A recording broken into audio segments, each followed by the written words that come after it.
Hey guys, tonight we're diving into the dust and drama of ancient Egypt, a place you probably imagine is all glittering gold, powerful pyramids, and sun-drenched majesty. You picture yourself on a throne, a living god ruling over a kingdom of endless wealth and awe. But let's be real for a second, being a pharaoh was a lot more like a super high stakes, ridiculously glamorous, and ultimately incredibly stressful corporate job, complete with terrible dental plans. In fact, if you woke up tomorrow as King Tut, you probably wouldn't survive the first week. You'd be a wreck of nerves and parasites. So, before you get comfortable, take a moment to like the video and subscribe, but only if you genuinely enjoy what I do here. And while you're at it, let me know in the comments where you're listening from and what time it is for you right now. It's always cool to see how far these sleepy stories travel. Now, dim the lights. Maybe turn on a fan for that soft background hum. And let's ease into tonight's journey together. You feel a sharp, nagging pain in your jaw as you wake up. It's the first thing you notice every morning. A persistent throb that makes even the softest bread feel like a mouthful of gravel. This is your royal reality. You are the pharaoh, the divine ruler of a powerful empire. But you're also a human being with all the same boring, painful problems as anyone else, just a lot more of them. Your teeth, for example, are a disaster. Because of the way ancient Egyptians ground their grain, your daily bread is full of tiny bits of sand and grit. Every time you chew, you're essentially using sandpaper on your enamel. The result? Worn down, abscessed, and often missing teeth. You try to numb the pain by stuffing a handful of a specific kind of berry into your mouth, a supposed remedy, but it does little to soothe the agony. Historians still argue whether this was a true pain reliever or just a placebo effect from a culture that believed strongly in magical cures. The oral hygiene ritual that follows is, frankly, disgusting. You have a special servant whose entire job is to tend to your mouth, with a mixture of natron and something called ox hoof powder. They scrub at your gums. You wince and spit. But the gritty feeling of the sand is never truly gone. You're also constantly at risk of infection. A simple toothache, left unchecked, could easily become a life-threatening abscess. You might be a living god, but a bacterial infection couldn't care less about your divine status. It's a mainstream historical fact that dental problems were a common and serious ailment for everyone, even the royalty. But here's a quirky tidbit.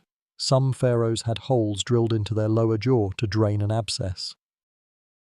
It was a crude and excruciating procedure, but it was one of the few options available to them, and the pain, you're told, is simply a trial from the gods, a test of your resilience. You are, after all, the one who must ensure the sun rises tomorrow. So a little dental discomfort is a small price to pay, right? You clench your jaw, a habit you can't seem to break, and try to focus on the day's tasks, a mountain of religious and political duties stretching out before you. You can't even count the number of worms and parasites that have taken up residence in your guts. Your stomach churns and cramps, a constant, low-level war zone. You are told this is a sign of your strength, your body fighting off the tiny demons that plague lesser men. But you know it's from the water, despite being drawn from the sacred Nile. The water is teeming with microscopic life. Some of it is harmless, but much of it is not. You're constantly battling roundworms, tapeworms, and bilharzia, a nasty parasitic flatworm that causes chronic inflammation and organ damage. It's an affliction that affects everyone in your kingdom. But you, the most important person in the land, suffer from it all the same. The treatments are as unpleasant as the symptoms. You're given concoctions of animal fats and herbs, and you have to endure some rather undignified procedures. You can't help but think that for all your riches and power, you're just a glorified human petri dish, a grand and glorious vessel for a whole host of unseen, uninvited guests. You'd kill for a bottle of Pepto-Bismol, or maybe just some modern dentistry. Your morning meal arrives. And while it looks like a feast fit for a god, your insides already clench in protest. The table is laden with roasted duck, gazelle, and massive quantities of sweet, syrupy cakes. There are dates, figs, and pomegranates, all glistening with honey. It's a magnificent display of your wealth and power. But you know what's coming. You pick at a piece of bread, soft in your hand, but still full of that same abrasive grit. Your body, already a battlefield from a night of parasitic skirmishes, is not prepared for this onslaught. You are, in essence, A high-stakes, all-you-can-eat buffet for your own chronic ailments. Historians still argue whether the royal diet was genuinely healthy or just a source of persistent discomfort due to a lack of nutritional understanding. You feel like the latter. You take a sip of beer, not for fun, but for survival. This is a mainstream historical fact. Ancient Egyptian beer was a staple of the diet for all classes. Not just a celebratory drink, it was thick, a bit like a porridge, and packed with nutrients. More importantly, the process of brewing it killed many of the waterborne pathogens that plagued the Nile. So, while you're technically getting a little tipsy at breakfast, you're really just taking your medicine. You have to admit, it's a fringe benefit of the job. But even the beer has its downsides. All that unfiltered grain means more grit for your already battered teeth. It's a lose-lose situation, isn't it? You can either drink the river water and get parasites, or drink the beer and lose your teeth faster. It feels like a cosmic joke. A bit of cruel irony from the very gods you're meant to represent. You can't help but chuckle softly to yourself, a mirthless sound that echoes in the vast, silent hall. The sheer amount of sweets you are expected to consume is also a problem. Sugar, for you, isn't just a treat, it's a political tool.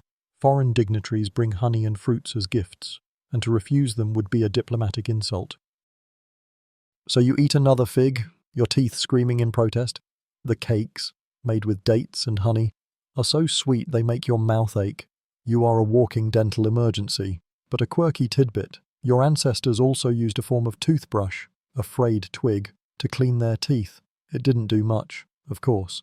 But it's a testament to the fact that even with all their problems, they knew they had to try something. You find a moment of morbid humor in the idea that you, the living embodiment of a deity, are fighting a losing battle against a tiny twig and some gritty paste. You turn your attention to a platter of roasted meats. A servant slices a piece of gazelle for you. You are, by all accounts, eating the finest food in the world. Yet you feel a pang of dread with every bite. The gazelle is a sign of your success as a hunter and a provider, but the meat is tough, and your teeth simply can't handle it. The gazelle might as well be made of stone. You chew slowly, a chore rather than a pleasure, your mind wandering to the next painful reality of your divine life. Your body is a temple, yes, but it's a temple with a faulty foundation and crumbling statues. You'd much rather be eating a simple, non-abrasive bowl of rice. Something that won't make your gums bleed, but that would be a sign of weakness. And a pharaoh, even one in the quiet comfort of his own palace, cannot show weakness. Your plate is a symbol of your power, and you must consume it, no matter how much your body protests. It's a paradox. The diet of a king is a slow and painful path to a royal stomachache. As you rise from the breakfast table, another sensation washes over you, one far less pleasant than the taste of honeyed dates. It's the smell. The air, thick and still in the grand hall, carries the pervasive, cloying odor of ancient Egypt. It's a scent that gets into everything, your clothes, your hair, even the papyrus scrolls you read. You try to breathe through your mouth, but it doesn't help. The smell is a constant companion, a testament to the fact that for all your grandeur, you live in a world without modern sanitation. There's the smell of the Nile itself, a fertile, muddy stench that promises life but carries a whisper of decay. The river is the heart of your kingdom, the source of all food and prosperity, but it's also the kingdom's toilet and garbage disposal. The riverbank, just outside your palace walls, is a chaotic mix of human waste, animal carcasses, and discarded pottery. It's a mainstream historical fact that the lack of proper waste management made cities incredibly smelly. You are a pharaoh, but you're still subjected to the same aromatic assault as the lowliest peasant. You've become accustomed to it, a desensitized victim of your own surroundings, but every now and then a fresh breeze will blow in, and for a brief, glorious moment, you'll remember what clean air smells like. Then the stink returns, a slap in the face from reality, and then there's the incense. You're a living god, so you're constantly surrounded by the burning of aromatic resins, frankincense and myrrh, to please the other gods and to mask the more offensive odors. But the incense itself is a thick, choking cloud that makes your eyes water and your lungs ache. It's a dry, smoky scent that clings to your clothes and hair, a constant reminder of your divine duties. You're told the gods love the smell, and that you must offer it to them every day. You wonder if they're just trying to cover up the stench of their own mortal subjects. Historians still argue whether the liberal use of incense was more for religious devotion or a very practical, if unpleasant, air freshener. You suspect it's a little bit of both, a form of spiritual Febreze. Your royal household, despite its size and complexity, is also a source of unpleasant aromas. The kitchens, for all their culinary magic, are a constant source of cooking smells, some good, some less so, mingled with the odours of 1,000 daily tasks. The servants, bathed as often as they can be, still carry the scent of labour and sweat. A quirky tidbit is that perfumes were incredibly popular in ancient Egypt, but they were often made with animal fats and were so heavy and greasy that they probably just mixed with the BO to create a new, even more unique smell. You have a special royal perfumer who concocts scents for you from lilies and other flowers, but the fragrance lasts for only a few moments before being swallowed by the pervasive background funk. You're a walking, talking air freshener for the gods. But you can't even freshen your own air. As you walk through the palace, you pass the royal menagerie, the exotic animals you keep as a sign of your power and prestige. Monkeys, baboons, and wild cats are another source of a particularly pungent odour.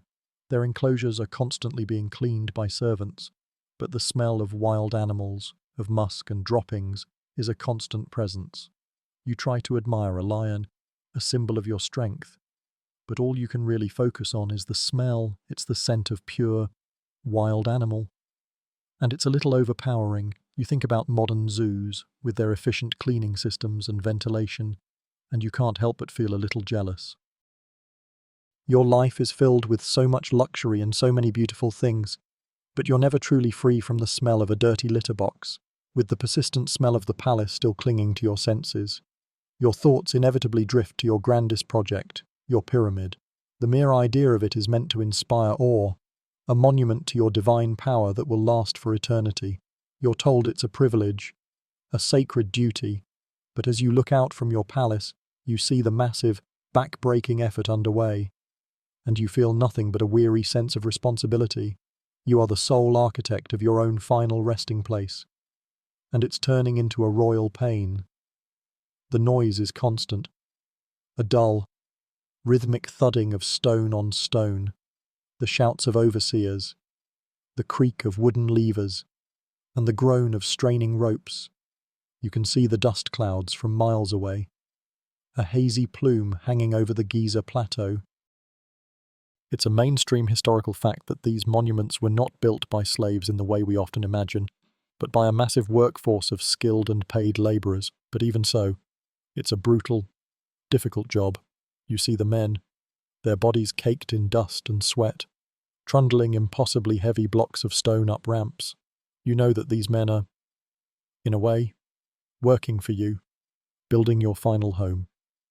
You also know that they are exhausted and probably resentful of the endless labour. You can't help but feel a little guilty. You're building a masterpiece, but you're also the boss of the most demanding construction project in history. You have a special scribe whose entire job is to keep you updated on the progress, and every day he brings you a new papyrus scroll filled with grim statistics.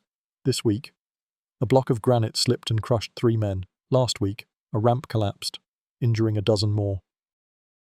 The death toll is a constant, quiet hum in the background of your life, a small price to pay for immortality. You're told, but you can't shake the image of those men, their lives ending not in battle or old age, but in a preventable accident. A quirky tidbit is that the workers were often given beer and a special kind of bread as part of their wages, which was a way of keeping them fed and hydrated, a little compensation for a life of grueling labour. Historians still argue whether this was a form of benevolent management or just a way to keep the workforce from revolting. You lean towards the latter, a subtle form of appeasement. You try to find a moment of pride in the sheer scale of it all. Each stone is perfectly cut, each chamber meticulously planned. The calculations are mind-bogglingly complex, the engineering a testament to human ingenuity. But you're not an engineer, you're just the one who has to pay for it, and the cost is staggering. The kingdom's wealth, the very resources that keep your people from starving, are being poured into a tomb. And what for? For your own eternal sleep. You remember the old saying, the Pharaoh's tomb is a house of 1,000,000 years, and you think, more like a house of 1,000,000 headaches. You can't even get a break from it. Every time you look to the horizon, the pyramid is there, a silent, monumental reminder of your impending mortality and the immense, physical labor you've commanded. It's a symbol of your power, yes, but also a symbol of all the stress and guilt you feel. You're building a legacy, but it feels more like a burden. The weight of your pyramid is nothing compared to the weight of your own bloodline. As you dismiss the scribe and walk back inside, you're reminded of the strange, unsettling physical toll of your royal lineage. You catch a glimpse of yourself in a polished bronze mirror, a very rare and valuable item, by the way, and you see not just a powerful ruler, but a collection of genetic abnormalities. Your face, while regal, has a slightly elongated look, a narrow jaw, and teeth that jut forward in an awkward overbite. This isn't a personal flaw, it's a family heirloom. It's a mainstream historical fact that pharaohs often married their siblings, or at least other close relatives, to keep the divine blood pure. But this practice, as you're all too aware, came at a steep biological cost. You, as the reigning pharaoh, are a walking case study in the dangers of inbreeding. Your ankles are oddly weak, and you can feel a constant ache in your joints. Your head is disproportionately large, a condition that makes your elaborate headdress feel even heavier than it already is. Historians still argue whether this was a deliberate act of divine isolation or a simple matter of convenience. But for you, it's just a constant, low-level physical burden. And it's not just you. You look at your children, the next generation of divine rulers, and you see the same traits manifesting themselves. One of your daughters has a hunched back, a slight but noticeable curvature of her spine. Your son, your heir, has a severe squint in one eye, a tic he can't seem to control. These are not signs of weakness, and you are told they are signs of your powerful, unbroken line. But you know better. You know it's the result of generations of marrying cousins and sisters, a tragic, genetic echo of a royal policy. You think about the poor peasants and farmers, marrying whomever they choose, their gene pool a beautiful, wide river. They might have parasites and bad teeth, but they don't have to worry about whether their next child will be born with a debilitating deformity. A quirky tidbit about this is that some pharaohs were so aware of this problem that they commissioned artists to depict them in a more idealized, symmetrical fashion. You have to laugh a little at the thought of it. You can be a living god on the walls of your tomb, but in real life, you're just a guy with a bad jawline and a whole lot of health problems. Your royal doctors, of course, have no idea what's wrong with you. They call it the curse of the divine blood, and they treat your symptoms with herbs and incantations. They believe that your body is simply too powerful for mortal understanding, and that your ailments are a sign of your close connection to the gods. You, on the other hand, know it's just bad genetics. You'd trade 100 of your divine titles for a healthy set of knees and a straight spine. You're a walking paradox, a living god whose body is a monument to all the ways that royal life can suck. You're a perfect example of why you should never, ever marry your sister. No matter how good it sounds on paper, the ache in your joints is a constant reminder of your terrible genes. But there's another discomfort you endure daily, one that is entirely self-inflicted. It's your clothing. You are, after all, a pharaoh, and your fashion sense is a matter of national importance. As you prepare for a state ceremony, your servants carefully drape a heavy linen kilt around your waist. It's a garment called a shendit, and while it looks simple and elegant in the papyrus scrolls, in reality, it's a stiff, starched piece of fabric that feels more like a cardboard box. This is a mainstream historical fact.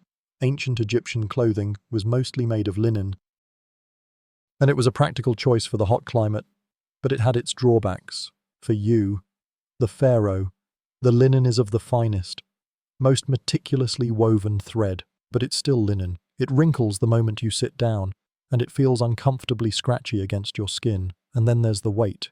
Your kilt is not just a kilt, it's a statement. It's layered with gold decorations, elaborate beaded aprons, and other royal symbols that weigh it down, making every step an act of minor physical exertion. You feel less like a ruler and more like a human mannequin. On your head, you wear a Nemes headdress, the iconic striped cloth with the cobra and vulture emblems. It's supposed to be a symbol of your power, but you know it's just a ridiculously heavy, hot piece of fabric. The weight of it makes your already aching neck muscles protest. and the thick linen traps heat, making your forehead sweat. The servants are constantly dabbing at your brow with a cloth. You try to tell yourself that it's worth it, that this is the price of power, but you can't help but think about how much more comfortable you'd be in a simple tunic. Historians still argue whether the elaborate headdresses were worn constantly or just for ceremonial occasions. But for you, it's a daily burden you can't escape, and don't even get me started on the footwear. You are, of course, a man of power, and you can't walk around barefoot like the commoners. You wear special sandals made of papyrus or leather, intricately decorated with gold. They look beautiful, but they offer no support. And the leather rubs your feet raw. The hot sand and gravel of the courtyard get into them, and with every step, you feel a sharp, gritty pain. It's a quirky tidbit that the pharaoh was often depicted barefoot in art to symbolize his divine connection to the earth. But in reality, you never go without your shoes. You'd rather deal with the blisters than the indignity of a pebble in your foot. Your wardrobe is a paradox. It's a symbol of your wealth and power, but it's also a source of constant physical discomfort. The heavy gold collars and bracelets feel like shackles, and the intricate, beaded nets that are sometimes worn over your tunic are surprisingly heavy and restrictive. Every movement is a deliberate, careful act, lest you snag a thread or break a bead. You feel like a doll, a human monument, dressed for a public display. You're told this is what it means to be a god on earth, to be a living work of art, but you'd rather be a living, breathing human being who can scratch an itch or walk to the bathroom without a servant's help. You look at your magnificent reflection and can't help but feel a little sorry for yourself. All this gold and glamour, and you're just a sweaty, itchy guy with a sore neck. It's a literal pain to be this fashionable. You finally make it through the painful ritual of getting dressed, and your next stop is the royal sanctuary. This is where you encounter a different kind of burden, one with a soft purr and a very high opinion of itself. You see your cat, a sleek, black feline with luminous green eyes, lounging on a silk cushion. It's a mainstream historical fact that cats were domesticated in ancient Egypt and were revered, considered sacred animals associated with the goddess Bastet. Your cat isn't just a pet, it's a living, breathing god. This is all well and good in theory, but in practice, it's a massive headache. Your cat, because of its divine status, is a law unto itself. It can go wherever it wants, and no servant or guard would dare to touch it without your express permission. And even then, they do so with a trembling hand. The cat has a habit of napping on important papyrus scrolls, shedding all over your ceremonial robes, and leaving little messes in the most inconvenient places. You can't get mad at it. A god cannot scold another god, even a much smaller, furrier one. You are forced to smile and pretend that you find its antics charming, even when it's actively making your life more difficult. The sacredness of the cat also means you have to feed it like royalty. It gets the choicest cuts of fish and meat, and a special servant is assigned to its care. You, the pharaoh, are paying for the upkeep of a creature that doesn't contribute anything to the kingdom other than its own divine presence. And a quirky tidbit, if you accidentally killed a cat, even by accident, the penalty was death. So you have to be extra careful, especially when you're walking around in the dark. You can't even swat at a fly without checking to see if your cat is nearby, just in case. It's a level of stress you never anticipated. Historians still argue whether the pharaohs truly believed in the divinity of these cats, or if it was more of a cultural tradition that had to be upheld. But for you, it feels very real. You are a divine ruler, and you are constantly negotiating with a small, furry tyrant who has no concept of royal protocol. You watch it yawn, showing a row of tiny, perfect teeth, and you can't help but feel a pang of jealousy. Its dental problems, you're sure, are non-existent. The cat's divine status also makes it a magnet for worship. People from all over the kingdom come to your palace just to catch a glimpse of the royal feline.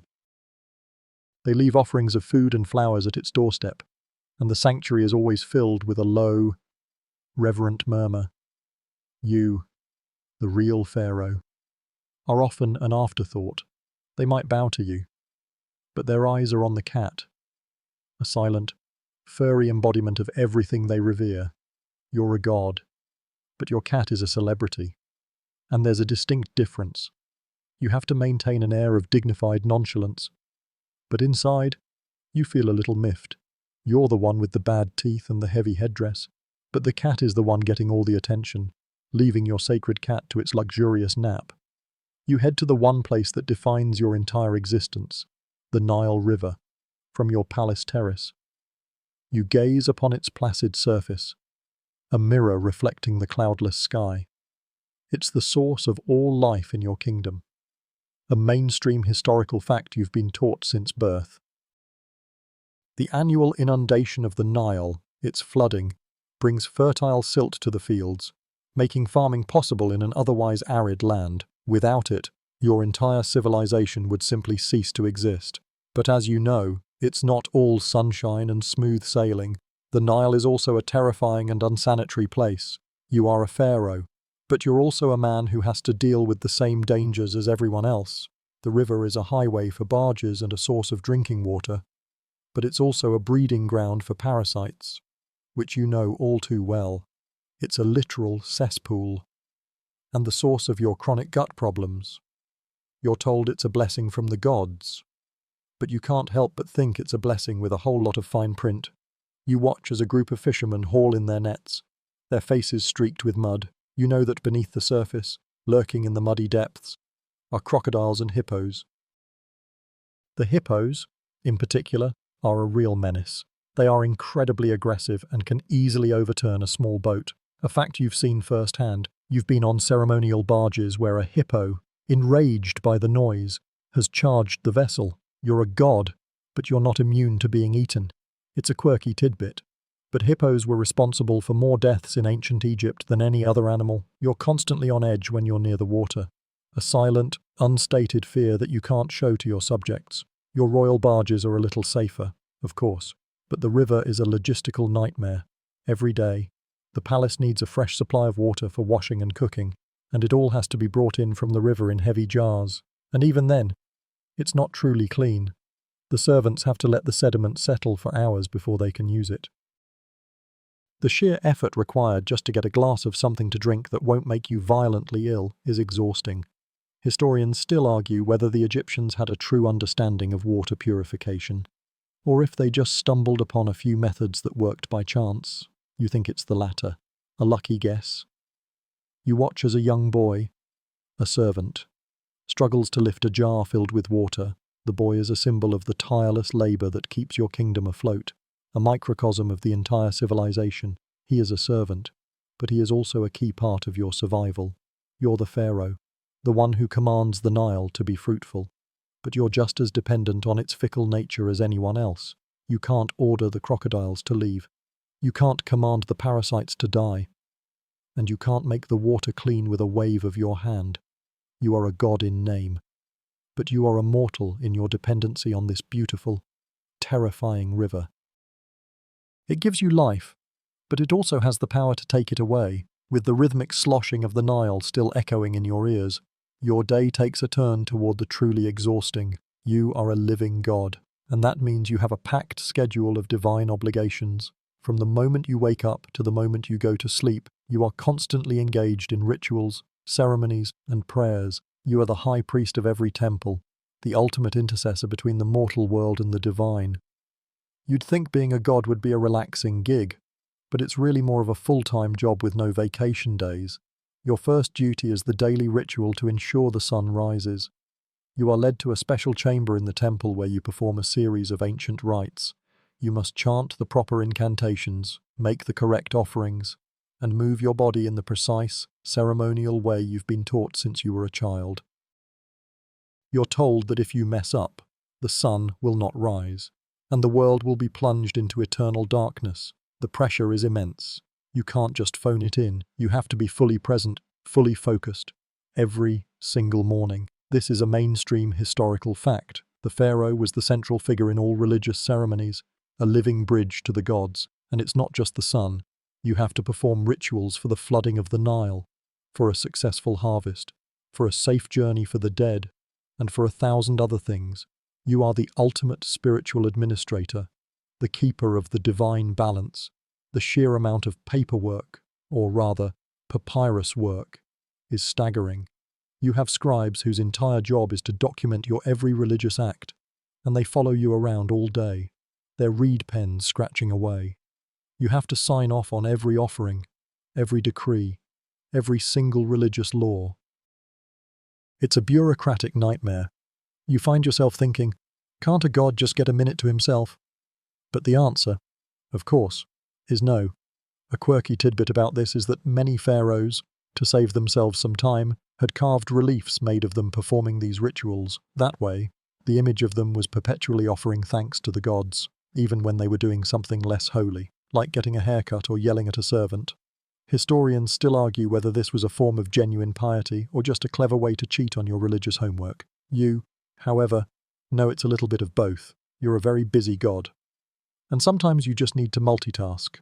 The constant rituals are also a physical drain. You're on your feet all day, moving from one temple to the next, from one ceremony to the next. The air in the temples is thick with the scent of incense, making you feel lightheaded.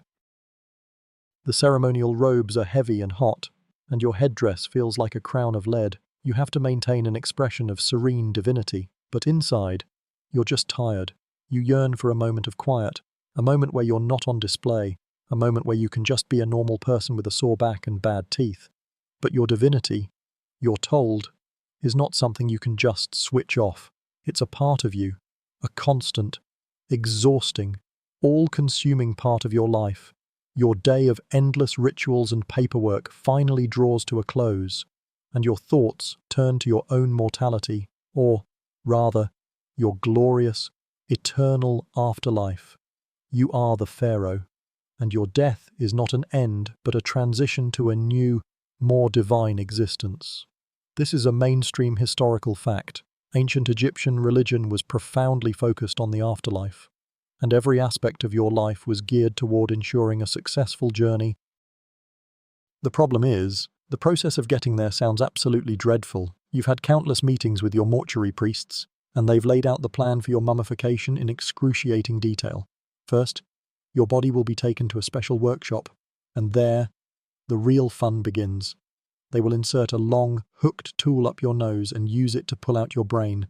Bit by bit, you're told this is a necessary step, as the brain is not considered important for the afterlife, but the thought of it makes your stomach churn. You can't help but think it sounds like the world's most unpleasant brain surgery. You just hope they get it all out the first time. Next, a special cut will be made on your left side to remove your internal organs, your stomach, intestines, liver, and lungs. These will be placed in 4 separate canopic jars, each one dedicated to a different deity. Your heart, however, will be left in place. This is a quirky tidbit. The heart was considered the seat of the soul and the center of intelligence, so it had to stay in the body for the final judgment in the afterlife. The organs in the jars are then treated with natron, a natural salt, to dry them out, a process that takes about 40 days. You can only imagine the smell. And then there's your body.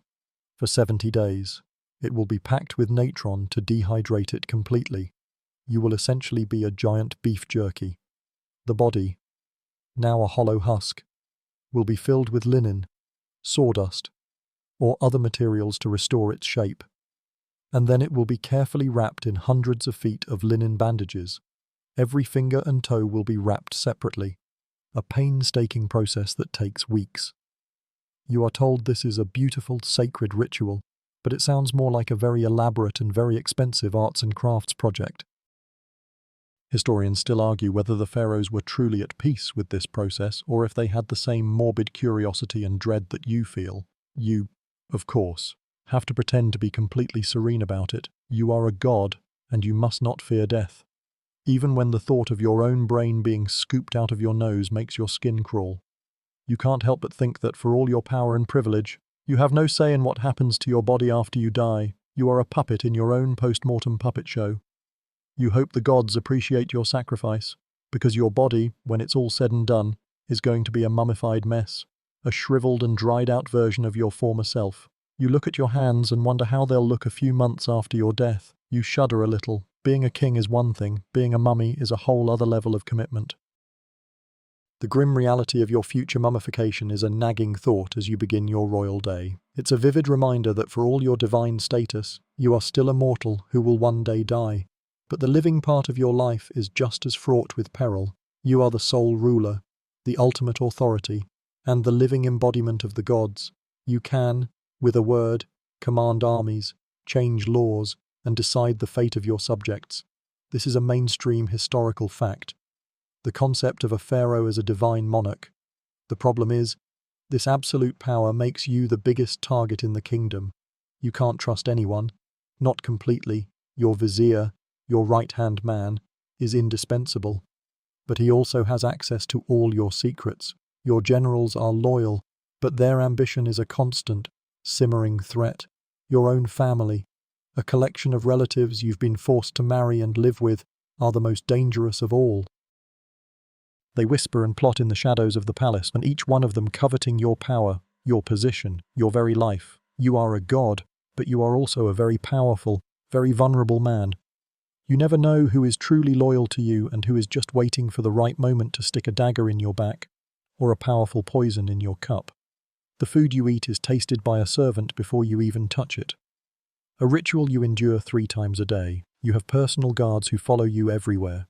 Their presence a constant reminder of the threats, both internal and external, that surround you. Even your bed is checked every night for scorpions or other poisonous creatures. It's a constant, low-level paranoia that you can't escape. You are the most powerful man in the kingdom, and you are also the most paranoid. It's a heavy price to pay for your crown. A quirky tidbit is that pharaohs were often surrounded by dwarfs, who were considered to have a divine connection and were thought to ward off evil spirits. But you also know they were a perfect cover for a potential assassin. You can't help but wonder if your cheerful, dancing dwarfs are also being paid to spy on you. Historians still argue whether these individuals were truly respected for their perceived divinity or simply used as a form of royal entertainment. You think it's a little bit of both, a morbid mix of reverence and exploitation. Your power is absolute. Yes, but it is also a cage. You can't just walk out of the palace and mingle with your subjects. You can't have a simple, casual conversation with a guard. Every interaction is filtered through the lens of your divinity and your vulnerability. You are a symbol, a statue, a living work of art, but you are not a man. You are lonely in your own palace, surrounded by people who either want to serve you or to see you dead.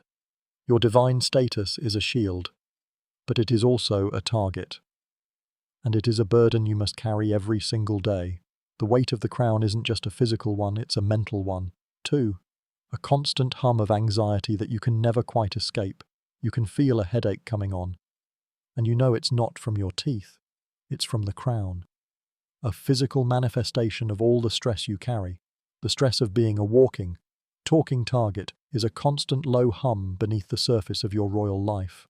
And while the threats from your family and vizier are real, you're also surrounded by a more passive, but no less infuriating problem. Your staff, your household is a massive operation, a small city of servants, scribes, and slaves all dedicated to your every need. There are thousands of them, from the sandal bearers to the wine pourers, and they all want something from you. Your home, a place that should be a sanctuary, is a hive of intrigue and veiled rebellion. You watch as a young slave carefully fans you with an ostrich feather. He looks respectful, but you can feel his resentment.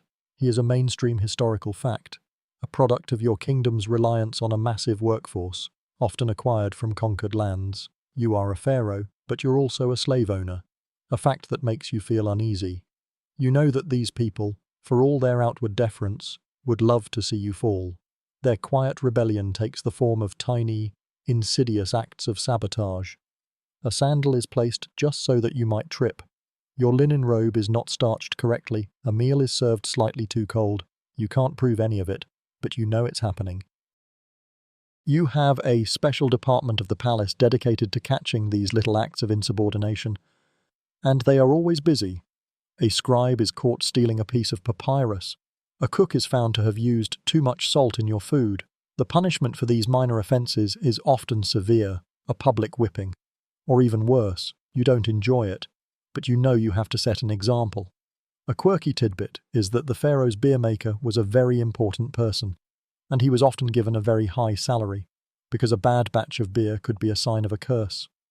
Or even worse, an act of poisoning. You treat your brewers with a great deal of respect. Your household is a microcosm of your kingdom. a place where power dynamics are constantly in flux. You might be a god, but you are a god who has to worry about whether the person fanning him is planning to poison his water. Loyalty is not a given, it's a commodity that has to be bought and maintained with a careful balance of rewards and punishments. Historians still argue whether the pharaohs ruled with the consent of the people or simply by the brute force of their divine authority. Of course. No, it's a little of both. You rule by divine right, but you also have to be very careful to not make a servant angry enough to trip you in the wrong place. The sheer noise of your household is also a problem, even in the quietest hours. There's a constant rustling of linen, a soft whisper of feet, a cough from a distant corridor. You are never truly alone, never truly at peace. Your life is a performance, and your servants are the audience, constantly watching, constantly judging. You look at a servant pouring your water, and you can't help but wonder what he really thinks of you. Does he see a god, or just another man with a heavy crown and a lot of problems? You have to believe it's the former, but a part of you knows it's the latter. The constant fear of sabotage from your staff is one thing, but your physical appearance is an entirely different battle, a daily struggle you cannot afford to lose. You are a god, and a god must look the part. As you sit for your morning toilette, you feel a wave of dread. This is not a relaxing spa session, it's a series of brutal and often gross beauty rituals. The first step is your skin. The desert sun is relentless, and you are constantly exposed to its punishing rays. Your skin is dry and leathery, and no matter how much you moisturize, it never feels quite soft. Your royal cosmetician, a plump man with surprisingly gentle hands, prepares a special ointment for you. This is a mainstream historical fact. Ancient Egyptians were obsessed with their skin and used a variety of creams and oils. The problem is what's in them. The ointment he smears on your arms and face is a mixture of animal fat, olive oil, and something called crocodile dung. Yes, you heard that right. It's a key ingredient, you're told, in making the cream soft and spreadable. You try not to think about where it came from as the servant rubs it in. You just close your eyes and endure the rank, unpleasant smell. A far cry from a modern-day lotion. Then there's your hair. Your head is shaved bald. A mainstream historical fact that was done to prevent lice and to keep cool in the searing heat. The lack of hair makes your head shiny, but it also makes you feel incredibly vulnerable. You are constantly wearing a headdress, a heavy and hot contraption to protect your scalp from the sun. The process of shaving your head is also a precarious one. Your barber, a man with a shaky hand, uses a bronze razor that is never quite as sharp as you'd like. The nicks and cuts are a common occurrence, and you often find yourself wincing as he scrapes away. Your eyes are next. You have to apply kohl, a black powder made from lead, around your eyes. This is a quirky tidbit. Kohl was not just for cosmetic purposes, it was also used to ward off the evil eye and to protect your eyes from the intense glare of the sun. But you also know that the lead in it is slowly poisoning you. A quiet, insidious threat you can't see but can feel. The kohl smudges easily in the heat, and you have to have a servant constantly on hand to touch it up. You feel like a clown, a living statue, whose every feature must be carefully painted and preserved. Historians still argue whether this was a true beauty standard or just a way to distinguish the royalty from the commoners. But for you, it's just a royal pain. Your nails are a whole other story. You have to have them dyed with henna, a process that stains your skin and makes your hands look unnatural. You can't even tell if they're dirty or not. A constant source of stress. You are a living god, but your daily routine is filled with all the mundane, disgusting, and often dangerous rituals that make you feel like a very privileged lab rat. You look in the mirror and you see a painted, oiled, and half-shaved person, not a god, and you know that behind the regal facade, you're just a man with a lot of crocodile dung on his skin. After the indignity of your grooming ritual, your next stop is your royal physician. Your body, with its terrible teeth and bad genes, is a constant source of trouble, and your doctors are, to put it mildly, a mixed bag. This is a mainstream historical fact. Ancient Egyptian medicine was a blend of practical knowledge, superstition, and religious rituals. You, the pharaoh, are their most important patient, but you are still subject to their bizarre and often ineffective treatments. Your royal physician, a wizened old man with a shaved head and a lot of beads, takes your pulse and looks at your eyes. He doesn't have a stethoscope or a thermometer, he has his hands and a whole lot of magical thinking. You tell him about the constant ache in your joints, a genetic legacy you can't escape. He nods gravely and tells you it's the result of an imbalance of humours, a concept he can't quite explain. He prescribes a potion made from crocodile bile, ass's ear, and the pulverized hooves of a pig. You have to drink it. Of course, because to refuse would be a sign of disrespect to his divine knowledge.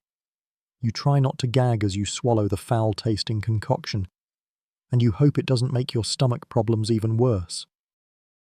This is a quirky tidbit. Ancient Egyptian doctors had specialized fields.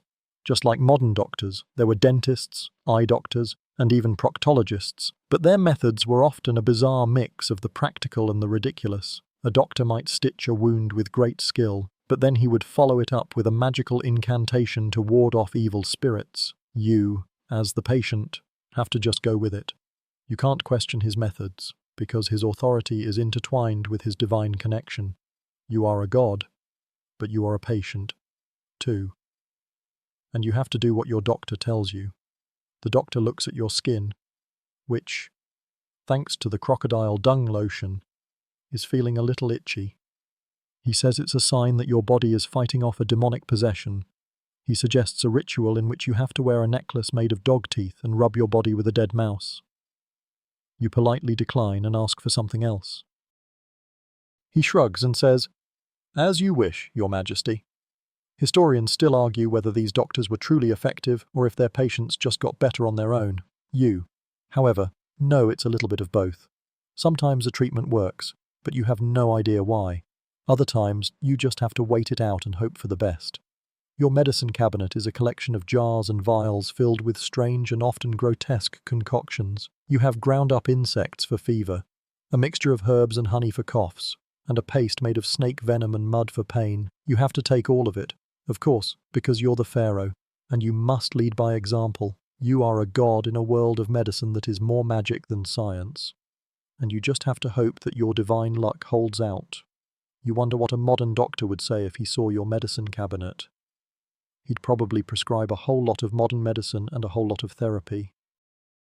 Your daily medical checkup is a constant, nagging reminder of your physical failings, but a far greater threat lurks within the marble halls of your own palace.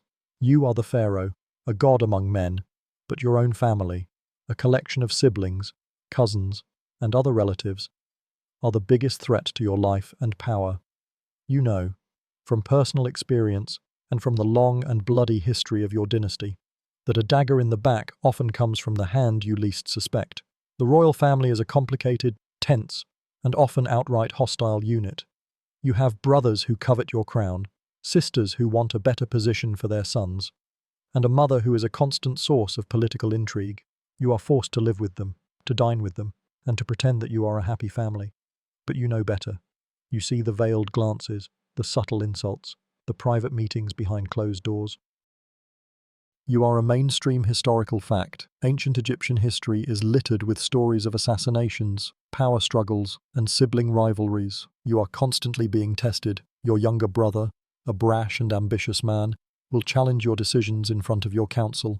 Your sister, a beautiful but cunning woman, will try to get you to favor her son over your own. You have to be constantly on guard, constantly playing a game of political chess with people you're supposed to love and trust, and you can't even get mad at them in public. You have to maintain an air of divine serenity, to act as if you are above such petty squabbles. But inside, you are seething. You want to tell them all to go away, but you can't. They are your family. And you are tied to them by a bloodline that is both a source of your power and a source of your greatest pain. A quirky tidbit is that pharaohs were often poisoned with a special kind of snake venom that mimicked a natural illness, so it would be hard to prove they were murdered. You are acutely aware of this. Every meal, every drink, every handshake is a potential political trap. You have a special servant whose entire job is to taste your food and drink, but even that is not a foolproof defense. You can't help but wonder if your trusted food taster is in on the conspiracy. Historians still argue whether the death of a particular pharaoh was a natural illness or an act of regicide. You know, in your heart, that it was probably the latter.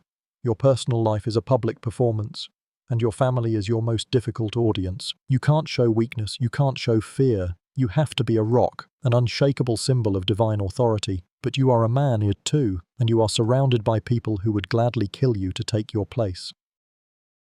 You can feel the tension in the room as you dine with them. The silence is not a sign of peace, it's a sign of a truce, a temporary ceasefire. You are a pharaoh, but you are also a man in a family drama. And this particular show is a very, very dangerous one. You feel a knot forming in your stomach. And you know it's not the parasites this time, it's the fear. The stress of royal family feuds and medical indignities is constant, but sometimes a pharaoh just needs a little distraction, and what better way to escape your worries than a good, old-fashioned royal hunt? You are a man of power, and you must prove your strength and skill. You are a living god, and you must show your subjects that you are a fearless hunter. The problem is, this ancient sport is less a thrilling adventure and more a stressful, choreographed chore. The hunt is a massive, logistical undertaking. A mainstream historical fact is that these royal hunts were often ceremonial events, with the animals sometimes even being penned in for the pharaoh to kill easily. The sheer number of servants and guards you have to bring with you is staggering. They are there to carry your weapons, to beat the bushes, to flush out the animals, and to make sure you don't actually get hurt. You are the star of the show. But you are also a very pampered celebrity. And you feel a little silly as you are led to your chariot. The hunt is not about skill, it's about looking good while doing something that is, frankly, not that hard. You are handed a beautiful, intricate bow, a symbol of your power, but you know that the real work has already been done for you. The gazelles and wild cattle have been driven into a specific area, and you are simply there to perform the final, dramatic act. You shoot an arrow, and it's a great shot. The crowd cheers, you wave. But you feel a little empty inside. You're not really a hunter, you're just an actor in a very expensive play. A quirky tidbit about this is that pharaohs would often hunt dangerous animals like hippos and lions, but they would do so from the safety of a specially designed boat or from a chariot with 100 armed guards surrounding them. It was more about the spectacle than the danger. You feel like a fraud, a god who can't even hunt without a safety net. Historians still argue whether these hunts were a genuine passion for the pharaohs or just a necessary part of their public image. You, of course, know it's the latter. You'd much rather be back in your palace, in the quiet of your library, reading a papyrus scroll. But you can't. You have to be seen as a warrior, a hunter, a man of strength and courage. And so you smile, you wave, and you pretend to be thrilled as another helpless animal is brought down for your glory.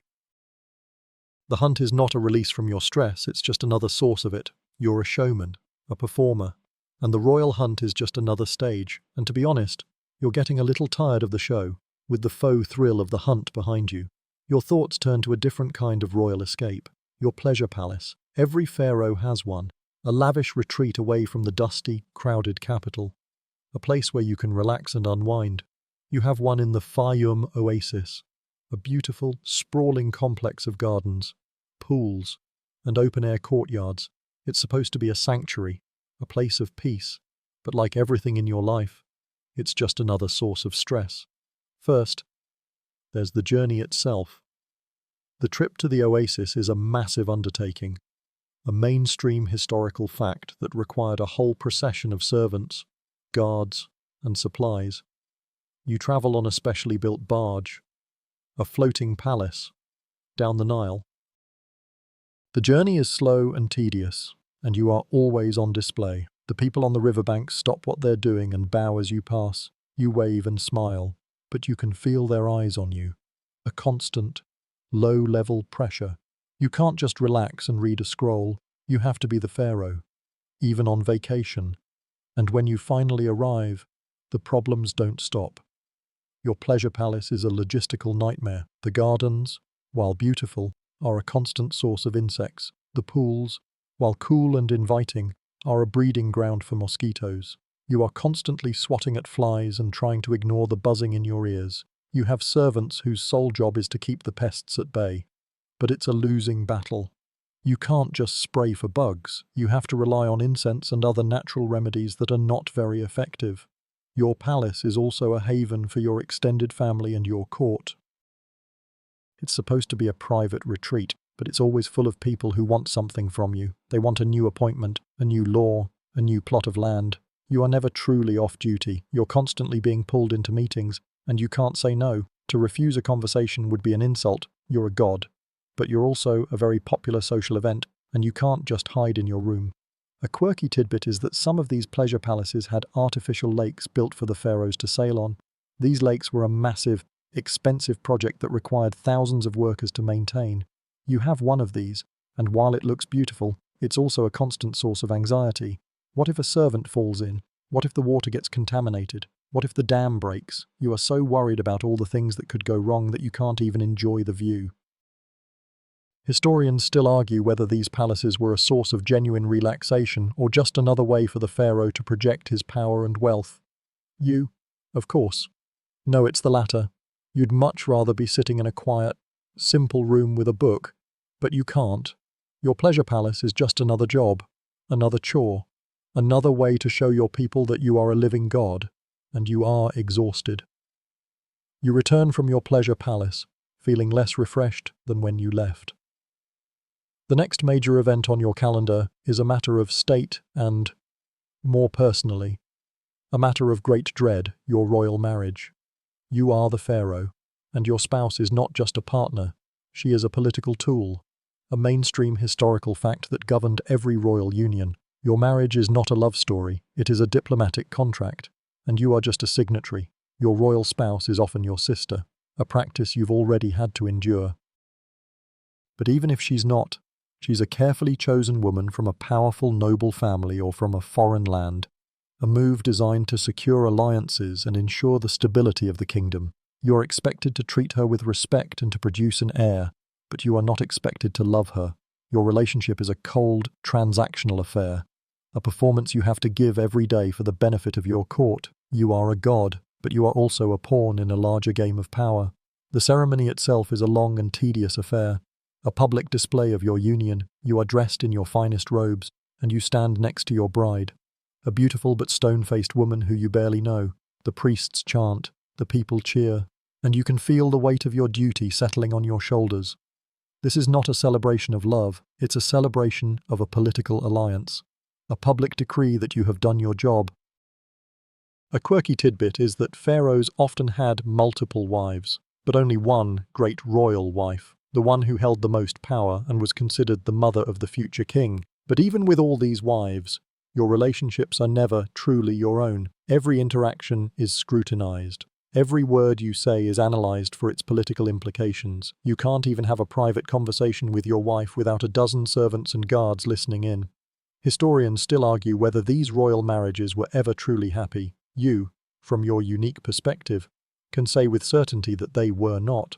You are lonely, a solitary figure in a gilded cage. You are married, but you are not in love. You have a wife, but you do not have a partner. She is your equal in divinity, and in some cases, your rival in power. You are constantly competing with her for the love of your people, for the loyalty of your court, for the attention of the gods.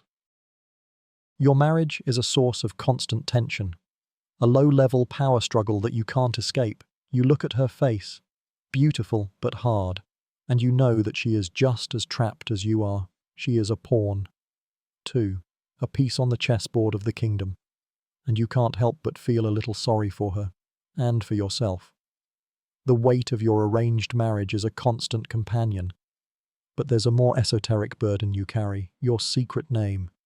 You are a pharaoh, and you have a public name, one shouted by the crowds and carved into the walls of your monuments.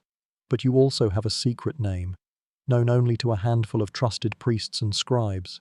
This is a mainstream historical fact, a deeply ingrained part of your royal identity. Your secret name is your true self, your soul, and its protection is a matter of life and death. The belief is that if your secret name were to fall into the wrong hands, a magician or a sorcerer could use it to gain control over your spirit, even after you are dead. This would be a fate worse than any earthly death, a kind of eternal slavery. So you spend a great deal of your time and effort on its protection. The scribes who know the name are sworn to secrecy, and their loyalty is tested constantly. The priests who use it in their ceremonies are watched, their every move scrutinized. The very air around your secret name feels charged with a powerful, dangerous magic. You can't even say your own name out loud. You can't write it down yourself. You must rely on a handful of men to protect your eternal soul, and you can't help but feel a little nervous about it. What if one of them is a traitor? What if they are tempted by a rival to reveal your name? You are a god, but your eternal fate rests in the hands of a few mortal men. It's a bizarre, unsettling thought that you can't shake. A quirky tidbit about this is that the very act of carving your public name into a tomb was a form of protection. The more your name was seen, the more powerful it became, a kind of magical shield against those who would wish you harm. It's a paradox, isn't it? Your public name is a loud, confident statement, but your secret name is a whisper, a silent prayer that you will be safe, even in death. Historians still argue whether this was a true magical belief or a clever way to ensure loyalty and obedience from the Pharaoh's inner circle. You, in your heart, know it's a little of both. You have to believe in the magic of it, because to not believe would be to admit that your eternal soul is at the mercy of a few men with secrets.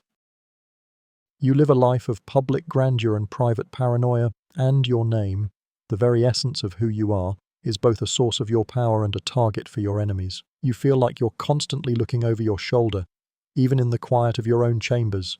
You are a pharaoh, and your name is a secret, a heavy and terrifying secret.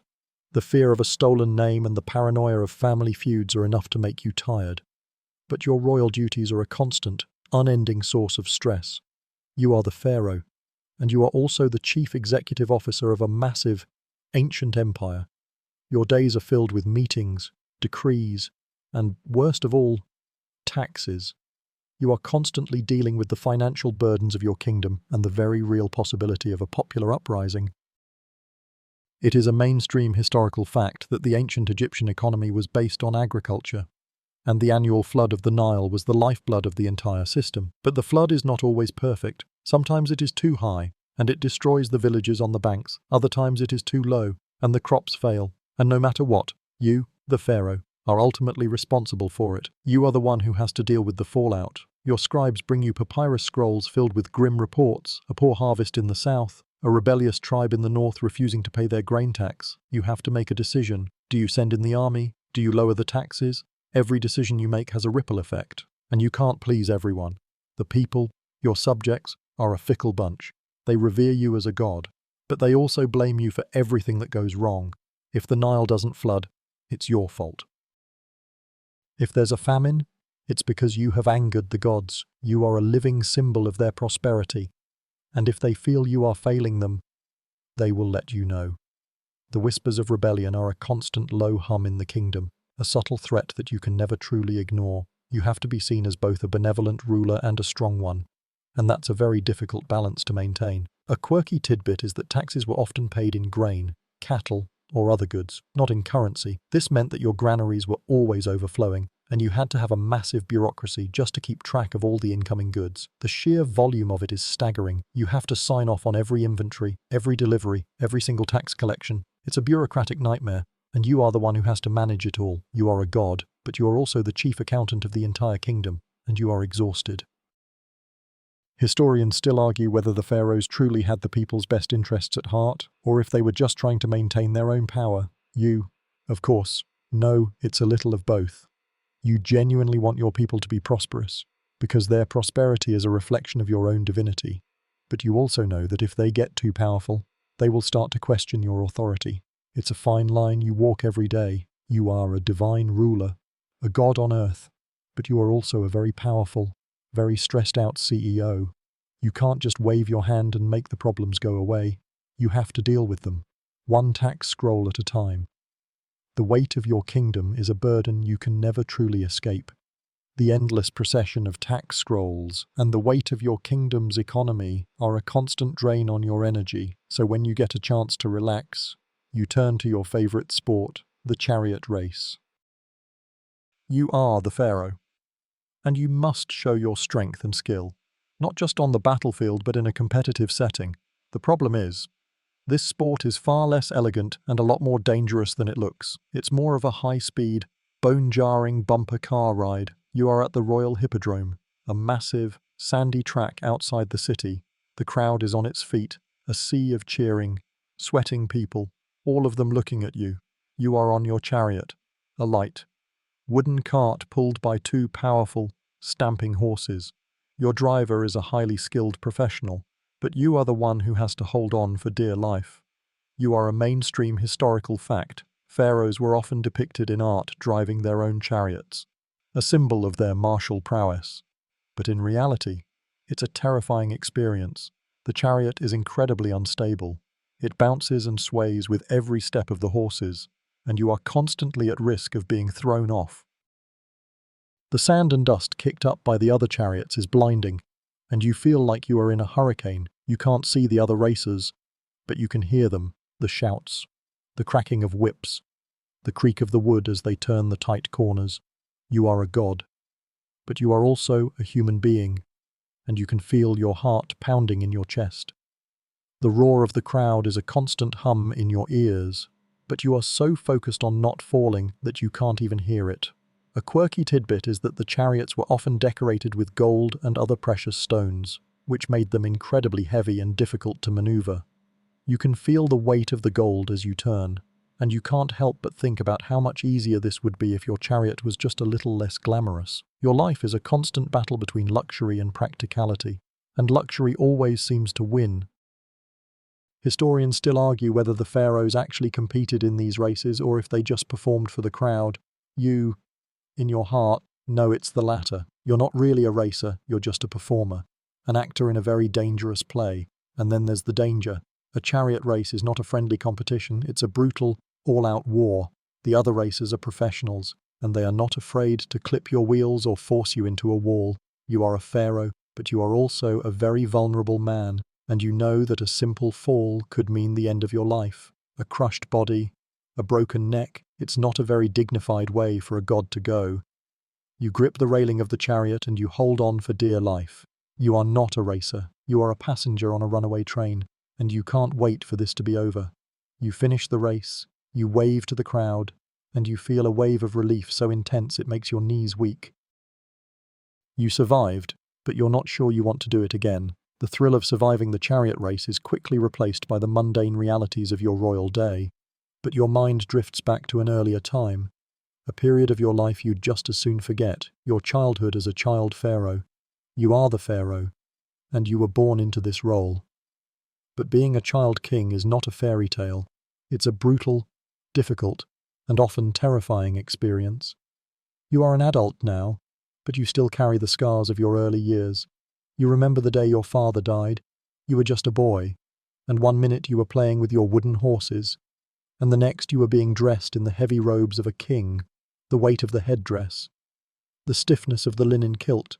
It was all so much. You were a mainstream historical fact. Ancient Egypt had a number of child pharaohs, but it was not an easy life for them. You were a boy, but you were expected to act like a man. You had to sit through long, tedious meetings with your vizier and your council, and you had to pretend you understood what they were talking about. You had to listen to their endless debates about taxes and military strategy, and you had to nod at the right times, even when you were just a scared little boy who wanted to go outside and play. You were surrounded by adults who wanted to use you, to manipulate you, to control you. Your vizier was your regent, and he held all the real power. He made all the decisions, and you were just a figurehead, a symbol. But you were also a target. Your own family, the very people who were supposed to protect you, saw you as an obstacle, a weak link in the chain of power. You remember your uncle, a cunning and ambitious man, who would come to your chambers and tell you stories about how the gods wanted him to rule. You were a god, but you were also a child, and you were scared.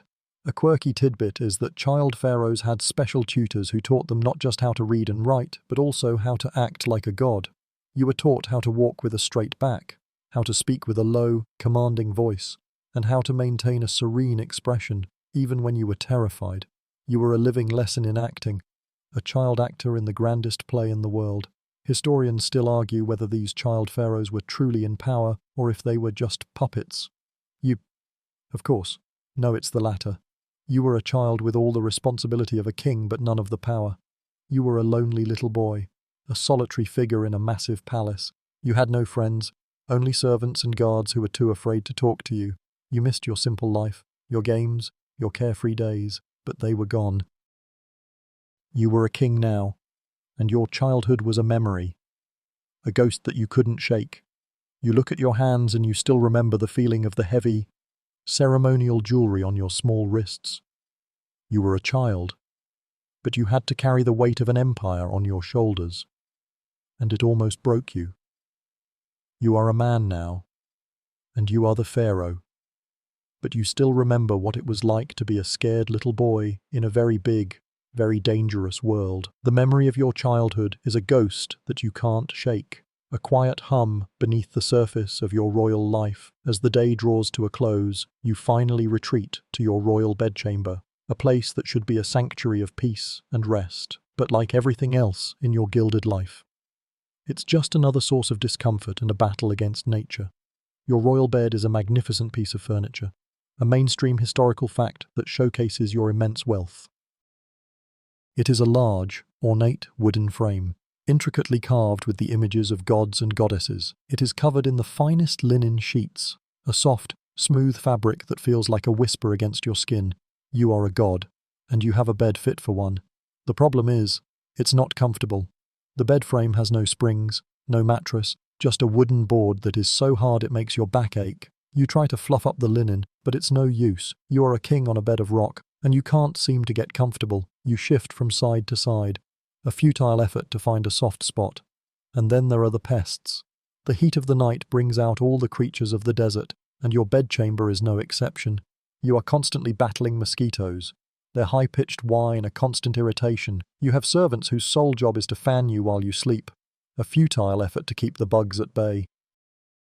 But you still wake up with red, itchy welts on your skin, a testament to the fact that even a pharaoh is not safe from the smallest of creatures. You're also constantly battling sand. Remember that pervasive sand from the desert? It gets everywhere, even in your bed. A quirky tidbit is that the Egyptians often used pillows made of wood or stone, a hard, curved block that was supposed to keep your head cool and your neck straight. But you, the pharaoh, have a softer, linen pillow. The problem is, it's filled with some kind of fibrous material that is lumpy and full of dust. You can feel the grit of the sand on your skin, in your sheets, in your hair. You can't get away from it. Historians still argue whether the pharaohs truly got a good night's sleep. You, from your unique perspective, can say with certainty that they did not.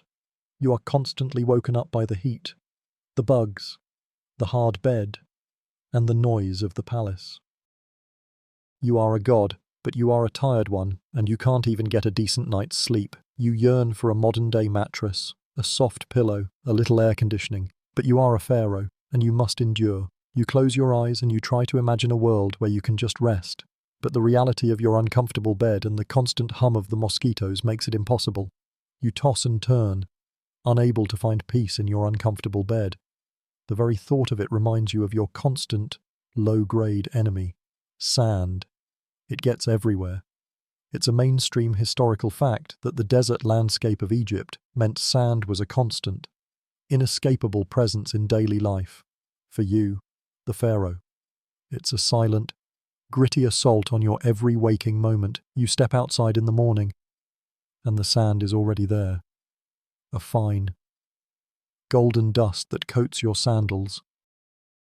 You walk down a corridor in your palace, and the sand is in the cracks of the floor. Your servants are constantly sweeping, constantly trying to wipe it away.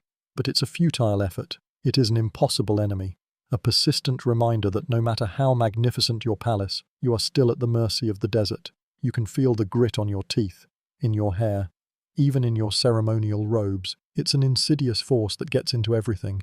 You are eating a meal, and a sudden gust of wind blows in from the window. The sand whips in, coating your food, your drink, your face. You try to pretend you don't notice, but it's impossible. You are a god, and you are eating a bowl of sand-flavored stew. You have to maintain your composure. Of course, because to show your frustration would be a sign of weakness, you just chew a little slower, and you try not to think about how much sand you are ingesting. A quirky tidbit is that the Egyptians often used a mixture of sand and mud to make their bricks, and the fine dust from these buildings was also a source of the pervasive grit. You are literally living in a building made of sand, and you can't get away from it. You can't just close your windows and doors. The heat is too oppressive. You have to let the air in. And with the air comes the sand. It's a constant, never-ending battle, a war that you are slowly but surely losing.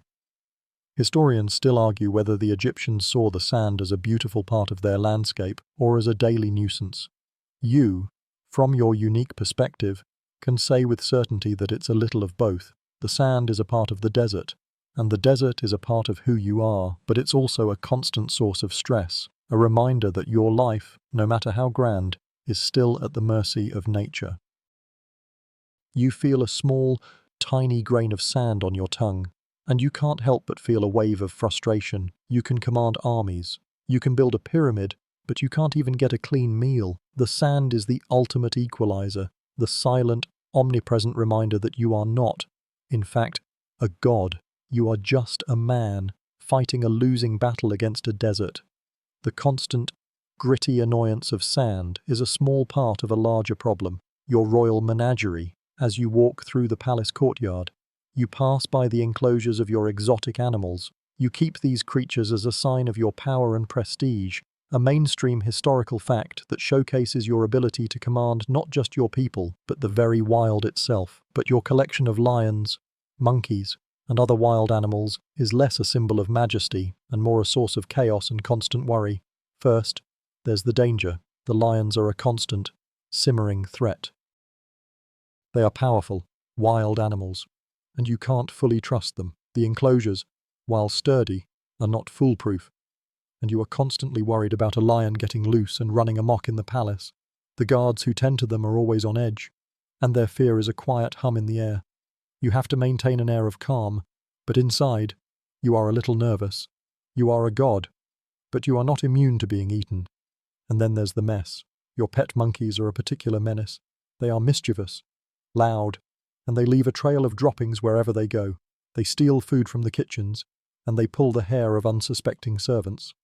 You are expected to laugh at their antics, but you are a man who has to deal with the constant cleanup and the noise. A quirky tidbit is that pharaohs often had pet baboons, who were considered to have a divine connection to the god Thoth, the god of wisdom.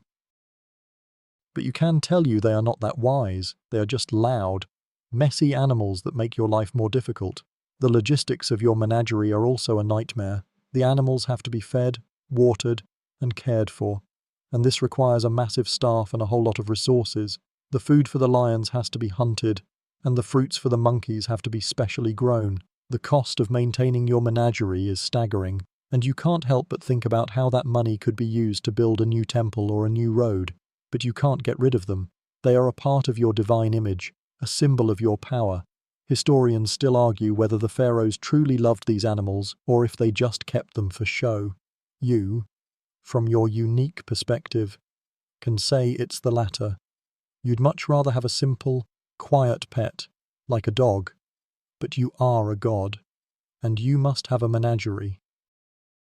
You walk past a cheetah, a beautiful, sleek animal that looks at you with a bored expression. You are a man with a lot of problems, and this beautiful, dangerous collection of animals is just another one of them. You can hear a monkey screeching in the distance, and you sigh. The noise, the mess, the constant danger. It's all just another part of the royal life. The unruly menagerie and the pervasive sand are daily nuisances, but nothing compares to the ritual you must endure every morning at the hands of your royal barber.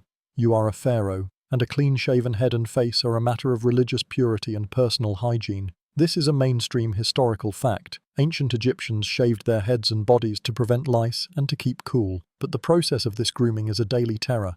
Your barber is a man with a steady hand, but his tools are far from modern. He uses a bronze razor, a thin, sharp piece of metal that is never quite as sharp as it should be. The process is excruciatingly slow, a constant, low-level scraping that makes your skin crawl. You are told to sit perfectly still, and you do, but you can't help but wince as the razor scrapes against your scalp. The nicks and cuts are a common occurrence, and you often find yourself wincing as he scrapes away. The little beads of blood that form on your scalp are a constant source of stress. You are a god, and you are bleeding. It feels very undivine. The razor is also a symbol of your vulnerability. You are sitting in a chair, a powerful man at the mercy of a single servant with a sharp blade. You can't help but wonder if this is the day he decides to end your life. You look at his reflection in the polished bronze mirror, and you can't see any malice in his eyes. But you can't be sure. A quirky tidbit is that barbers were often considered a special class of servants, and they were often given a higher salary than other servants. They were, after all, holding your life in their hands. You treat your barber with a great deal of respect. You have to. Historians still argue whether the pharaohs truly feared their barbers. You, from your unique perspective, can say with certainty that they did. You are a god, but you are a man, too, and you are scared. You close your eyes and you try to imagine a world with a modern-day razor, a smooth, clean shave, a world where you don't have to worry about a simple nick becoming a life-threatening infection, but you are a pharaoh, and you must endure. You feel a pull on your skin as he shaves your face down, and you just hold your breath. The ritual is over, and you feel a wave of relief so intense it makes your knees weak. You survived another day. You can feel the sting of the tiny cuts on your scalp and face, a constant, physical reminder of your mortality. You are a god, but you are also a man with a shaved head and a very fragile life. With the terror of the barber's razor behind you, your attention turns to the afternoon's big event, a royal feast. You are the pharaoh, and you must preside over a grand banquet, a celebration of your wealth and power. The table is laden with food, a dizzying array of roasted meats, sweet cakes, and fine wines. It is a feast fit for a god, a mainstream historical fact that showcases the pharaoh's immense wealth. But for you, it's more indigestion than indulgence. First, there's the sheer amount of food. The tables are groaning under the weight of it all, and you're expected to eat a little bit of everything. Your stomach, already a battlefield from a lifetime of parasites and bad food, churns in protest. You have a special servant whose entire job is to cut your meat and serve you, and you can't just tell him you're not hungry. To refuse a dish would be an insult to the chef, a sign that you are not pleased. So you eat, and you eat, and you feel a wave of nausea. The food itself is not always what it seems. The roasted meats, while delicious, are tough and full of sand. A constant reminder of your daily struggle. The sweet cakes, while a symbol of your wealth, are a source of pain for your already aching teeth. You find yourself chewing slowly, trying to avoid the painful gritting sound that comes with every bite. You are a king, but you are also a man with a lot of dental problems. And this feast is not helping. And then there's the wine. It is a sweet, syrupy liquid that is, frankly, a little too strong. You are expected to drink a lot of it, to toast your guests, to show your generosity. But you are a god, and you must maintain a certain level of dignity. You can't just get drunk and fall on the floor, so you drink, and you feel the wine settling in your stomach, a warm, fuzzy feeling that you know will be replaced with a terrible headache in the morning. A quirky tidbit is that the Egyptians would often have acrobats and musicians at their feasts. But you know that they are not just for entertainment, they are a distraction, a way to keep your guests from noticing that you are not really enjoying yourself. You are a god, and you must maintain an air of serenity, even when you are feeling bloated and uncomfortable. Historians still argue whether these feasts were a source of genuine joy for the pharaohs or just a necessary part of their royal duties. You, from your unique perspective, can say it's the latter. You'd much rather be in your private chambers, eating a simple, non-sandy meal, but you can't. You have to eat, you have to drink, you have to be the living embodiment of your kingdom's prosperity, and you are tired. You look at a servant refilling your wine cup, and you can't help but feel a wave of despair. The feast is not a celebration, it's a chore, a performance, and you are getting a terrible stomachache. The rumbling in your stomach is a constant reminder of the day's feast. But a more intellectual kind of indigestion awaits you. Your vizier. He is your right-hand man, the highest official in the land after you. The Pharaoh. He is your eyes and ears, your administrator and your chief justice. This is a mainstream historical fact. The vizier was an indispensable part of the Egyptian government, but you also know that he is the most dangerous person you know. He is always there, a silent, watchful presence at your side.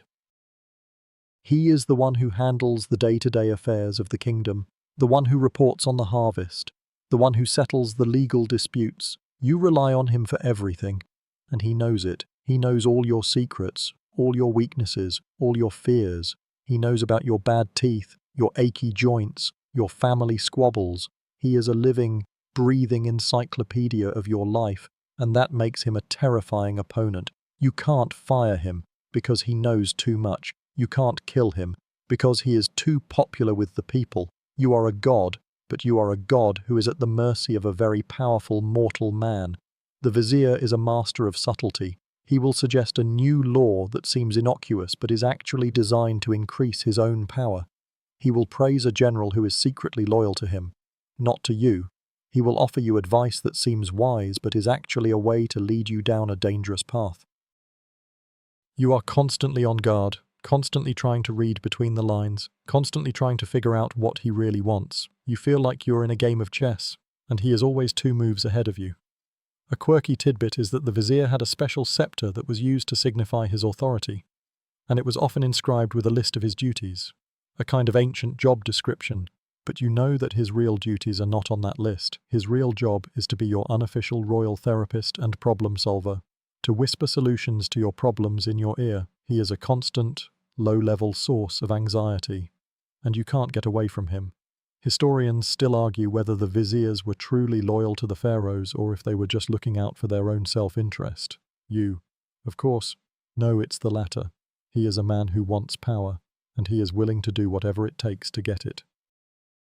You are a pharaoh, but you are also a man with a very smart, very ambitious man whispering in his ear. You look at him and you see a trusted advisor, but you also see a rival, a man who knows too much. The power you have is not just a gift, it is a burden that you must share with a man who is constantly looking for a way to take it from you. You can't help but feel a little tired. The silent, watchful presence of your vizier is a constant source of stress, but a different kind of anxiety settles over you as you prepare for a diplomatic dinner. You are the pharaoh, and you must host foreign dignitaries, representatives from lands as far away as Mesopotamia and the Hittite Empire. This is a mainstream historical fact. Ancient Egypt was a major player on the world stage, and diplomacy was a crucial part of your reign. But these dinners are not a chance to build friendships. They are a high-stakes game of political intrigue, a minefield of deadly whispers and veiled threats. You stand at the head of a long table, surrounded by powerful men who are smiling and shaking your hand, all of them looking for an advantage. The man from the Hittite Empire praises your wine, but you know he's really trying to get you to lower the price of copper. The man from Mesopotamia admires your golden plates, but you know he's really trying to get you to send more grain. Every compliment is a negotiation, every handshake a potential political trap. You are a god, but you are also a diplomat, and you are constantly on guard. The language barrier is also a problem. You have translators, of course, but you can never be sure if they are accurately conveying your words. A simple misstatement, a mistranslated phrase, could be a diplomatic disaster. You watch their faces, trying to read their true intentions, but their expressions are as carefully guarded as your own. You are a master of reading your own people, but these foreigners are a different breed. You can't tell if they are being sincere or if they are just trying to pull a fast one.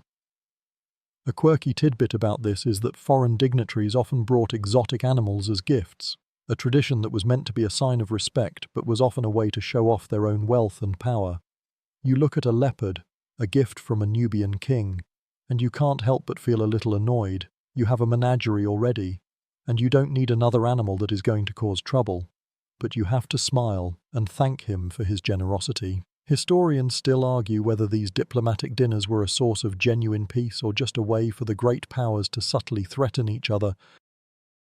You, from your unique perspective, can say with certainty that it's the latter. You're a host, but you're also a commander, and you're always trying to figure out if your guests are going to try to start a war with you. You look at the face of a Syrian prince, a young man who seems a little too eager to talk about your army, and you can feel your heart pounding in your chest. The air is thick with unspoken threats, and you can't even enjoy your food. You are a pharaoh, but you are also a man in a very dangerous political game, and you can't wait for it to be over. You just want to go to your room and rest.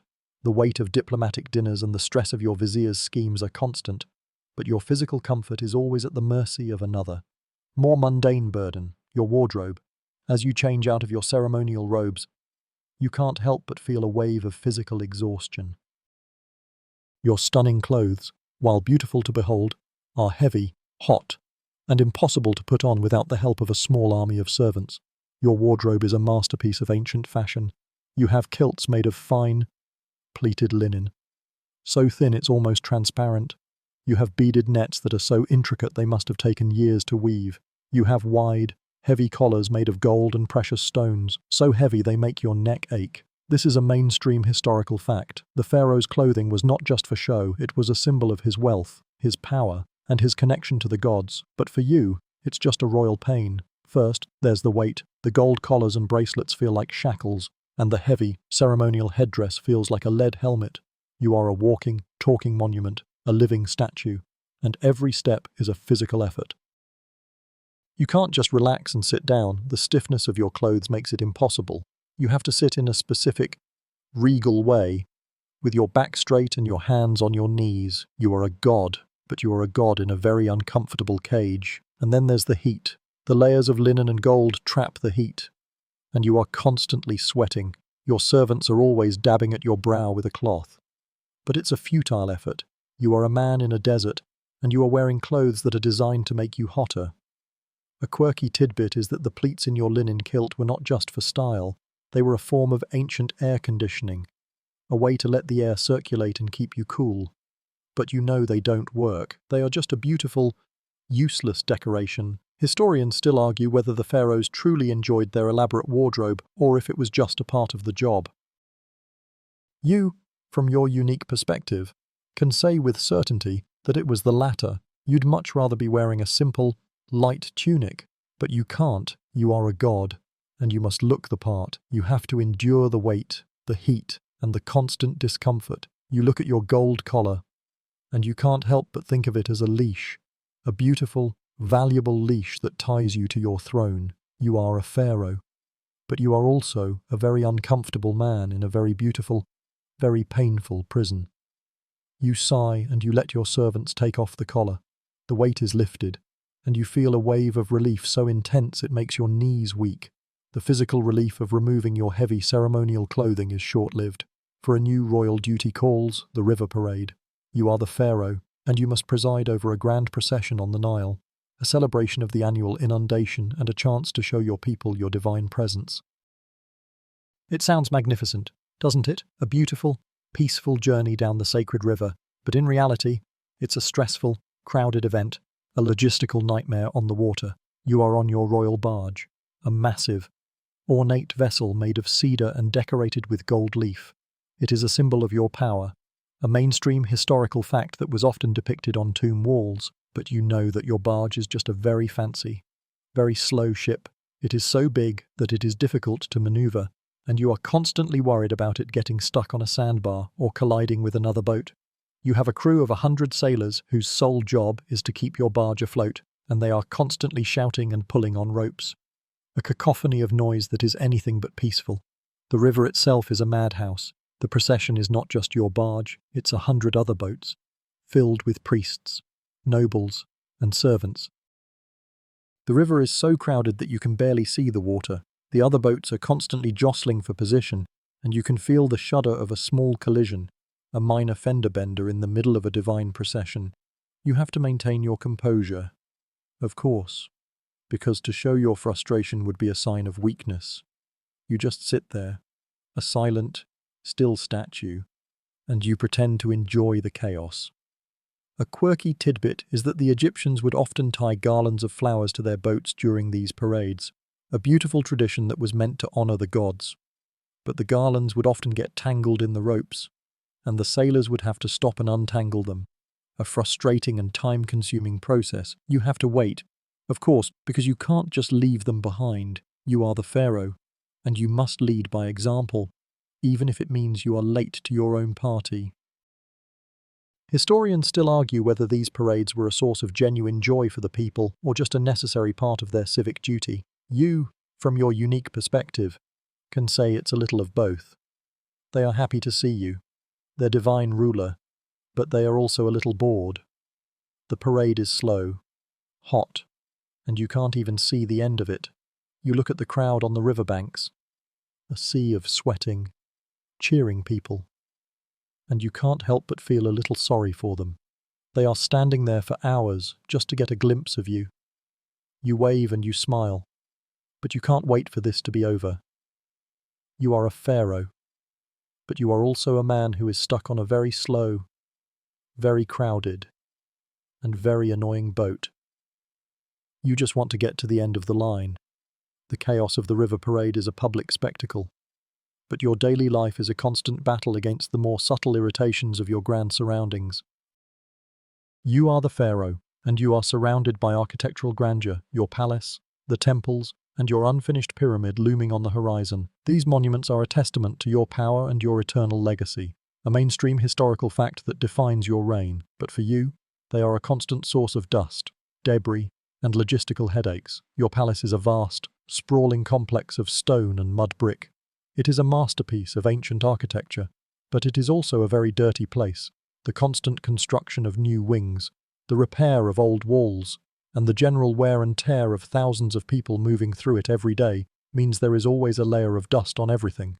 Your servants are constantly sweeping and wiping, but it's a losing battle. You can run your finger along a perfectly polished surface, and you will still find a fine, gritty layer of dust. You are a god, but you are a god in a very dusty house. And then there's the noise. The construction of a new temple wing or a new garden is a constant but low-level hum of noise, the sound of stone being cut, of wood being hammered, of 1,000 men shouting and pulling on ropes. It's a constant irritation. You can't even get a moment of peace and quiet. You yearn for a silent room, a place where you can just sit and think. But there is no such thing in your palace. The noise is a constant, a reminder that your legacy is being built, but at the cost of your own peace. A quirky tidbit is that the Egyptians often used a form of scaffolding made of wood and rope to build their temples and palaces. The dismantling of this scaffolding was often a source of great celebration, as it meant the building was finally finished. But for you, it just means a new round of construction is about to begin. You look at a finished wall, and you can't help but feel a little sad. It's beautiful, but you know that in a few years, it will have to be repaired, and the cycle of noise and dust will begin again. Historians still argue whether the pharaohs truly appreciated the grandeur of their own monuments. You, from your unique perspective, can say with certainty that they did not. You are a god who is surrounded by greatness, but you are also a man who has to deal with the dust, the noise, and the constant stress of it all. The grandeur of your monuments is not a source of pride, it's a source of exhaustion. You look at a beautifully carved relief on a wall, and you can't help but feel a little tired. The weight of your legacy is a heavy one, and it is a burden that you must carry every single day. You are a pharaoh, but you are also a man in a very messy house. The endless dust and the constant noise of construction are a daily irritation, but as a pharaoh, you face an even more significant challenge, one that is unique to your gender. You are a woman, you are the pharaoh, a living god, a divine ruler, but you are a woman in a man's world. And you are constantly fighting to be seen as an equal, to be respected, to be feared. Your reign is a power play, a constant battle against tradition and ingrained expectations. It is a mainstream historical fact that ancient Egypt had a number of female pharaohs, but they were often depicted with male attributes, like a beard and a male physique. In their art, you are acutely aware of this. You are a woman, but you are a pharaoh, and you must present yourself as a man to be taken seriously. You have to wear the heavy, ceremonial false beard, a hot and itchy contraption that makes you feel like an actor in a play. You have to wear the male-style shendit kilt, a heavy, starched piece of linen that makes you feel like a man in a dress. You are a god, but you are also a woman who is forced to wear a costume every day. You are constantly being tested. Your generals, your vizier, your own family, they all look at you and they see a woman, not a king. They will try to undermine you. to question your decisions, to get you to show your weakness. You have to be stronger, smarter, and more ruthless than any male pharaoh would have to be. You can't show emotion, you can't show fear. You have to be a rock, a silent, unshakable symbol of divine authority. You are a woman, but you are also a very powerful man, and that's a very difficult balance to maintain. A quirky tidbit is that some female pharaohs, like Hatshepsut, were so successful that they were almost erased from history by their male successors. Their statues were defaced, their names were scraped from monuments, a deliberate attempt to pretend that a woman never ruled. You are acutely aware of this. Your legacy is not a given. It is a fragile thing that can be wiped away with a single chisel stroke. You are a woman, and you are constantly fighting to be remembered, to be seen, to be heard. Historians still argue whether the female pharaohs were truly accepted by the people or if they were just tolerated because they were the only option. You, from your unique perspective, can say with certainty that it's the latter. You are a god, but you are also a woman, and you are a constant source of anxiety for your people.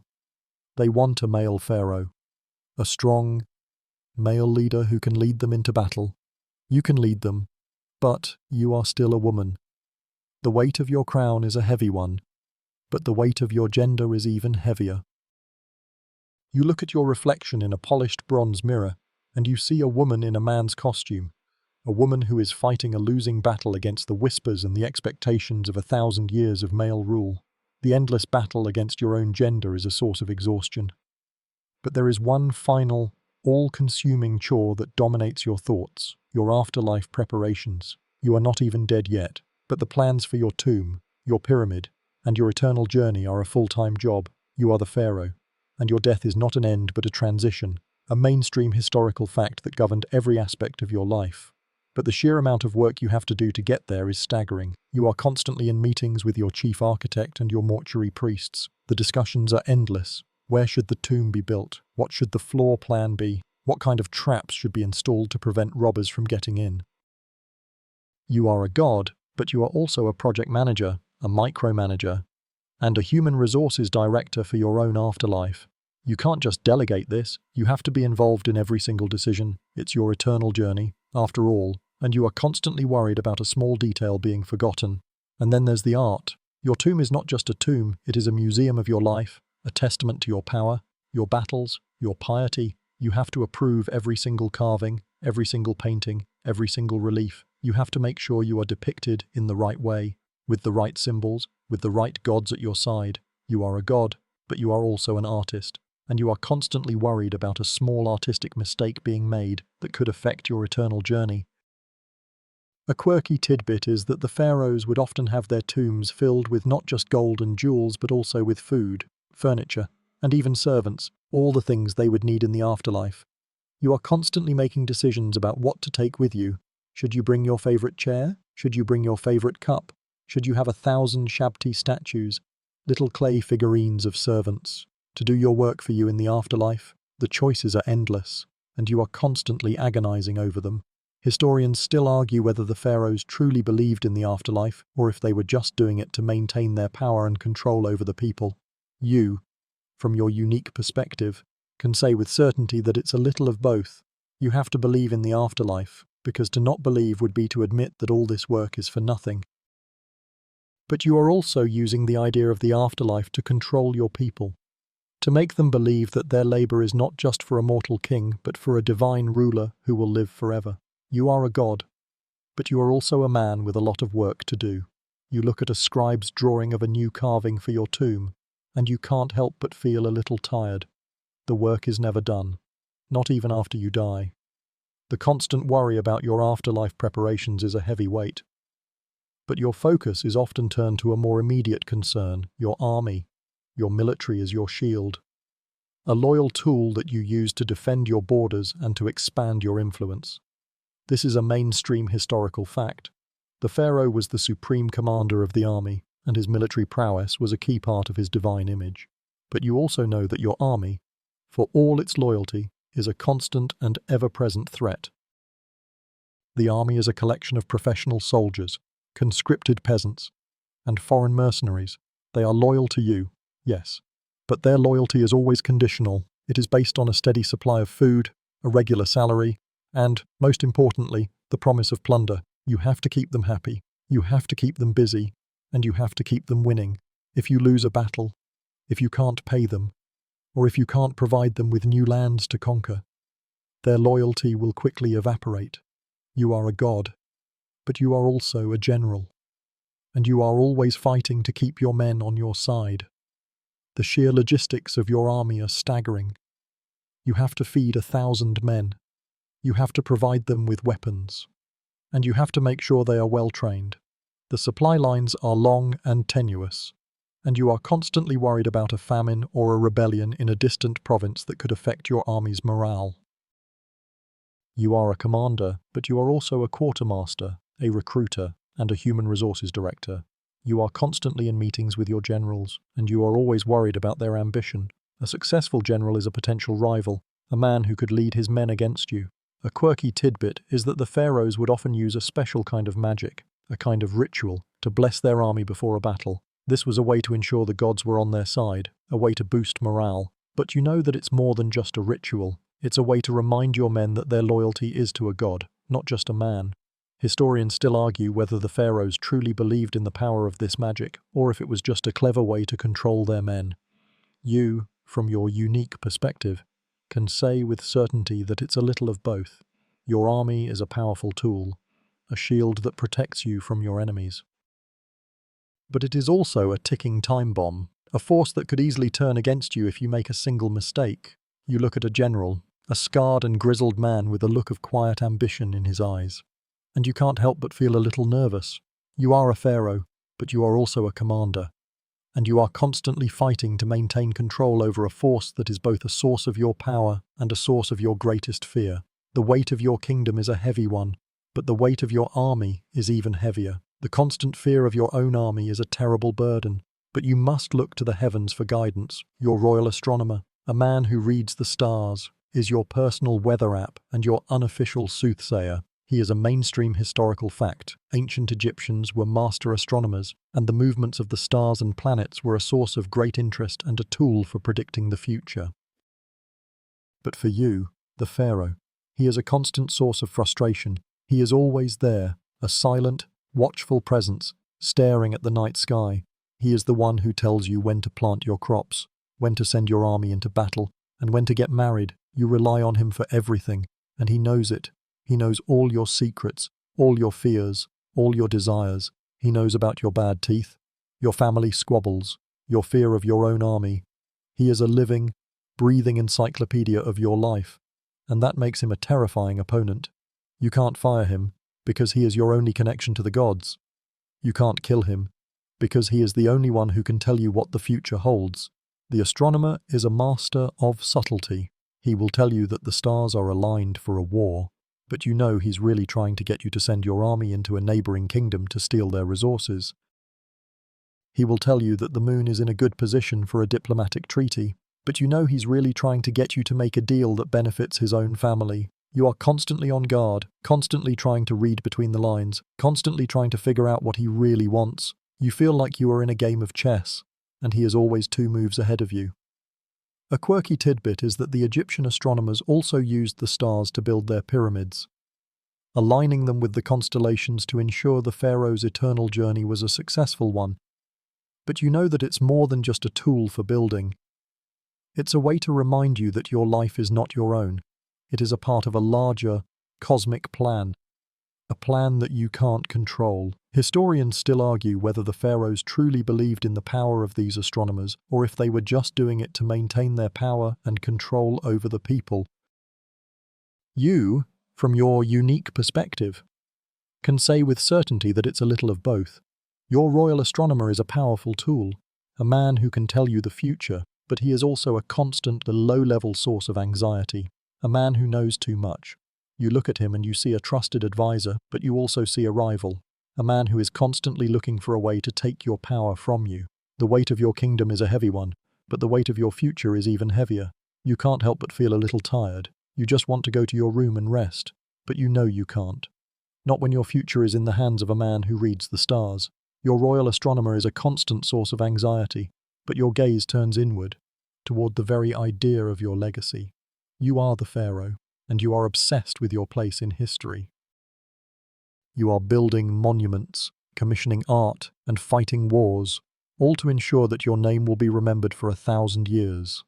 This is a mainstream historical fact. Pharaohs were obsessed with their legacy, and they went to great lengths to ensure their name would be remembered. The problem is, your legacy is a ticking time bomb, a fragile thing that can be wiped away with a single chisel stroke. You are acutely aware of the stories of the pharaohs who came before you, the ones whose names were erased from history by their jealous successors. You have heard the stories of the tomb robbers, the men who would desecrate a tomb, not just for the gold and jewels, but also for the chance to destroy the pharaoh's eternal soul. You have seen the defaced statues, the names scraped from the walls, a deliberate attempt to pretend that a pharaoh never existed. You are a god, but you are a god with a very fragile ego. You spend a great deal of your time and effort on its protection. You have a special department of the palace dedicated to ensuring that your name is carved into as many monuments as possible. You have a team of scribes whose sole job is to write down your history, to ensure that your story is told in the right way. You are a god, but you are also a PR manager, a spin doctor, and a publicist for your own legacy. You are constantly worried about a mistake being made, a single phrase being forgotten that could affect your eternal journey. A quirky tidbit is that some pharaohs would even have their names carved into the tombs of their predecessors, a clever and underhanded way to steal their legacy and to ensure their own name was seen by the gods. You can't help but feel a little disgusted by this, but you also understand the impulse. The desire for immortality is a powerful one, and you would do anything to ensure your name lives on forever. Historians still argue whether the pharaohs truly believed in the power of their legacy or if it was just a way to control the people. You, from your unique perspective, can say with certainty that it's a little of both. Your legacy is a powerful tool, a way to ensure your name lives on forever, but it is also a source of constant, low-level anxiety, a ticking time bomb that you can't control. You look at a scribe's drawing of a new carving for your tomb, and you can't help but feel a little tired. The work is never done.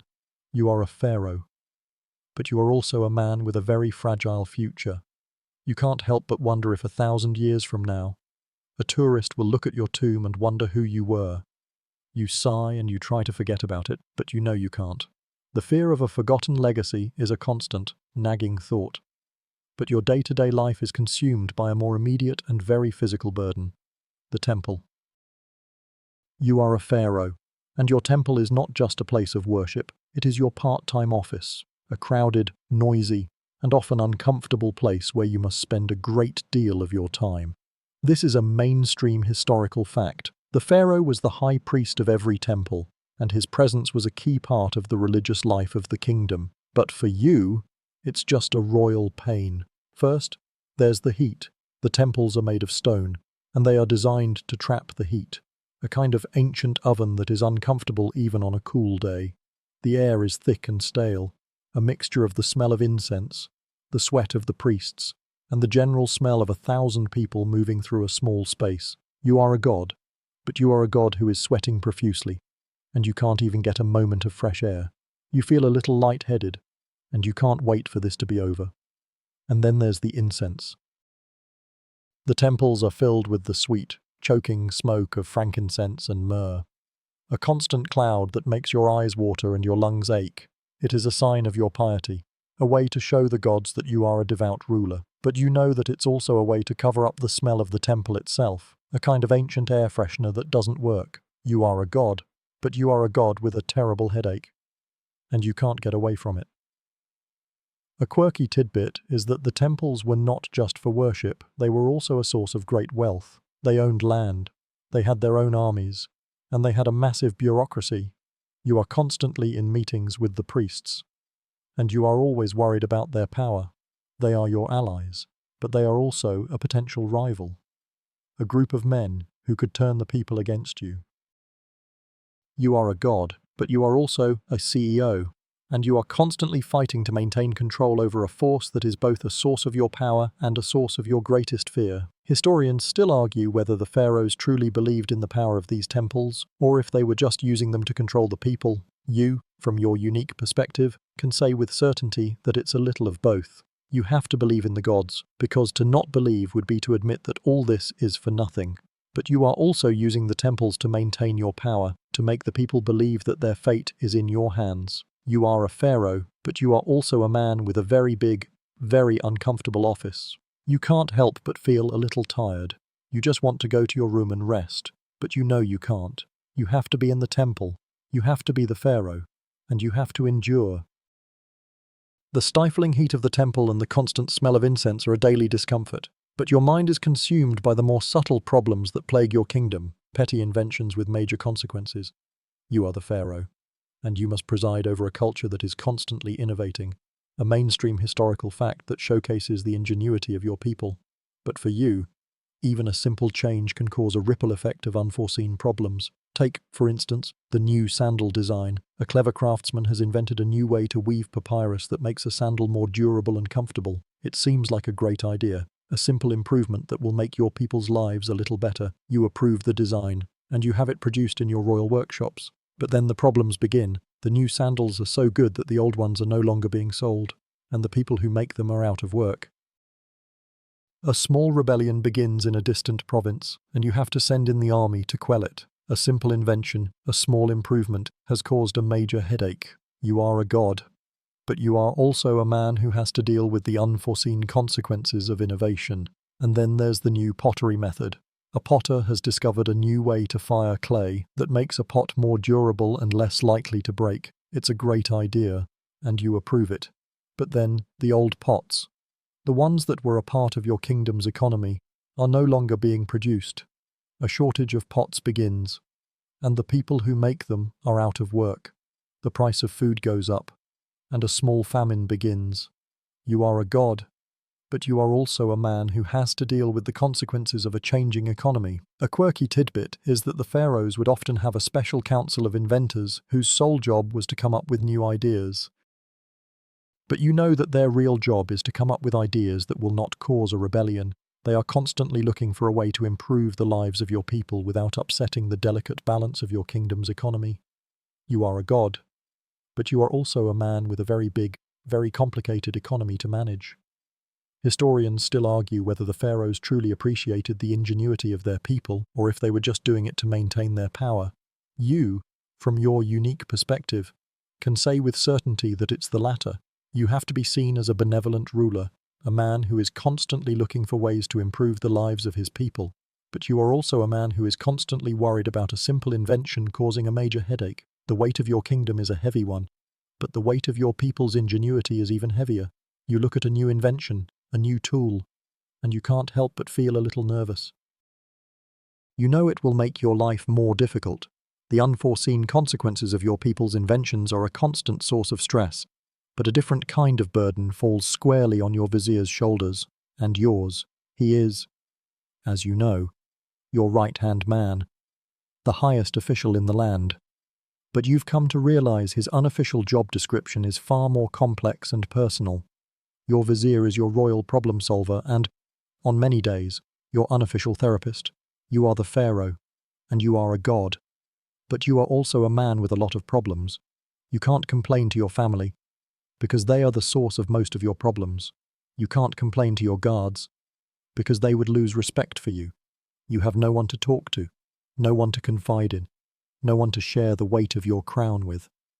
So you turn to your vizier.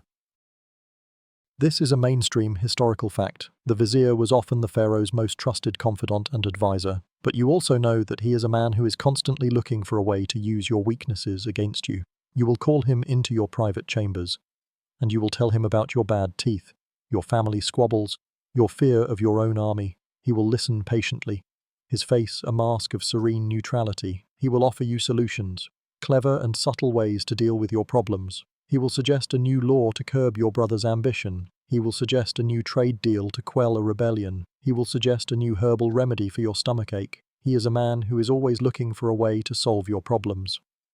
A man who is always looking for a way to show you that you need him. A quirky tidbit is that the vizier had a special title, Steward of the King's Heart, a poetic way of saying he was the keeper of your emotional well-being. But you know that he is not just a therapist, he is a man who is gathering information, a man who is using your problems to increase his own power. He is a master of subtlety, and you can't tell if he is truly helping you or if he is just setting you up for a fall. Historians still argue whether the pharaohs truly trusted their viziers or if it was just a symbiotic relationship of convenience. You, from your unique perspective, can say with certainty that it's a little of both. You are a god, but you are a man who is at the mercy of a very powerful, mortal man. You can't just fire him, because he knows too much. You can't kill him, because he is too popular with the people. You are a pharaoh, but you are also a man who is constantly fighting to maintain control over a force that is both a source of your power and a source of your greatest fear. You look at him and you see a trusted advisor, but you also see a rival, a man who is constantly looking for a way to take your power from you. The weight of your kingdom is a heavy one, but the weight of your vizier's influence is even heavier. You can't help but feel a little tired.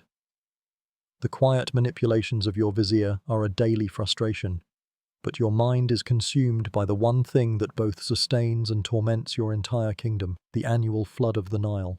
It is a blessing and a burden, a chaotic and messy event that you must oversee. This is a mainstream historical fact. The annual inundation of the Nile was the lifeblood of the entire civilization, bringing fertile silt to the fields and ensuring a successful harvest. But for you, the pharaoh, it is also a source of great anxiety and a logistical nightmare. You are at the riverbank, surrounded by your priests and your vizier, waiting for the water to rise. The air is thick with anticipation, and you can feel the energy of 1,000 people on the bank, all of them praying for a perfect flood, but you know there is no such thing. If the flood is too low, the crops will fail, and a famine will begin. If the flood is too high, the villages on the banks will be destroyed, and a rebellion will begin. You are a god, but you are also a man who is at the mercy of a fickle river. You can't control it. You can't command it to be perfect. You are just a man, waiting for the water to rise. And then there's the mud. The flood brings with it a thick, soupy layer of mud that coats everything. The riverbank is a chaotic mess of mud and water, and you are constantly worried about slipping and falling. Your servants are always cleaning your sandals, but it's a futile effort. You are a god, but you are a god with mud on your feet, and you can't get away from it. The smell of the mud is a constant, low-level irritation, a mixture of earth and decay that you can't escape.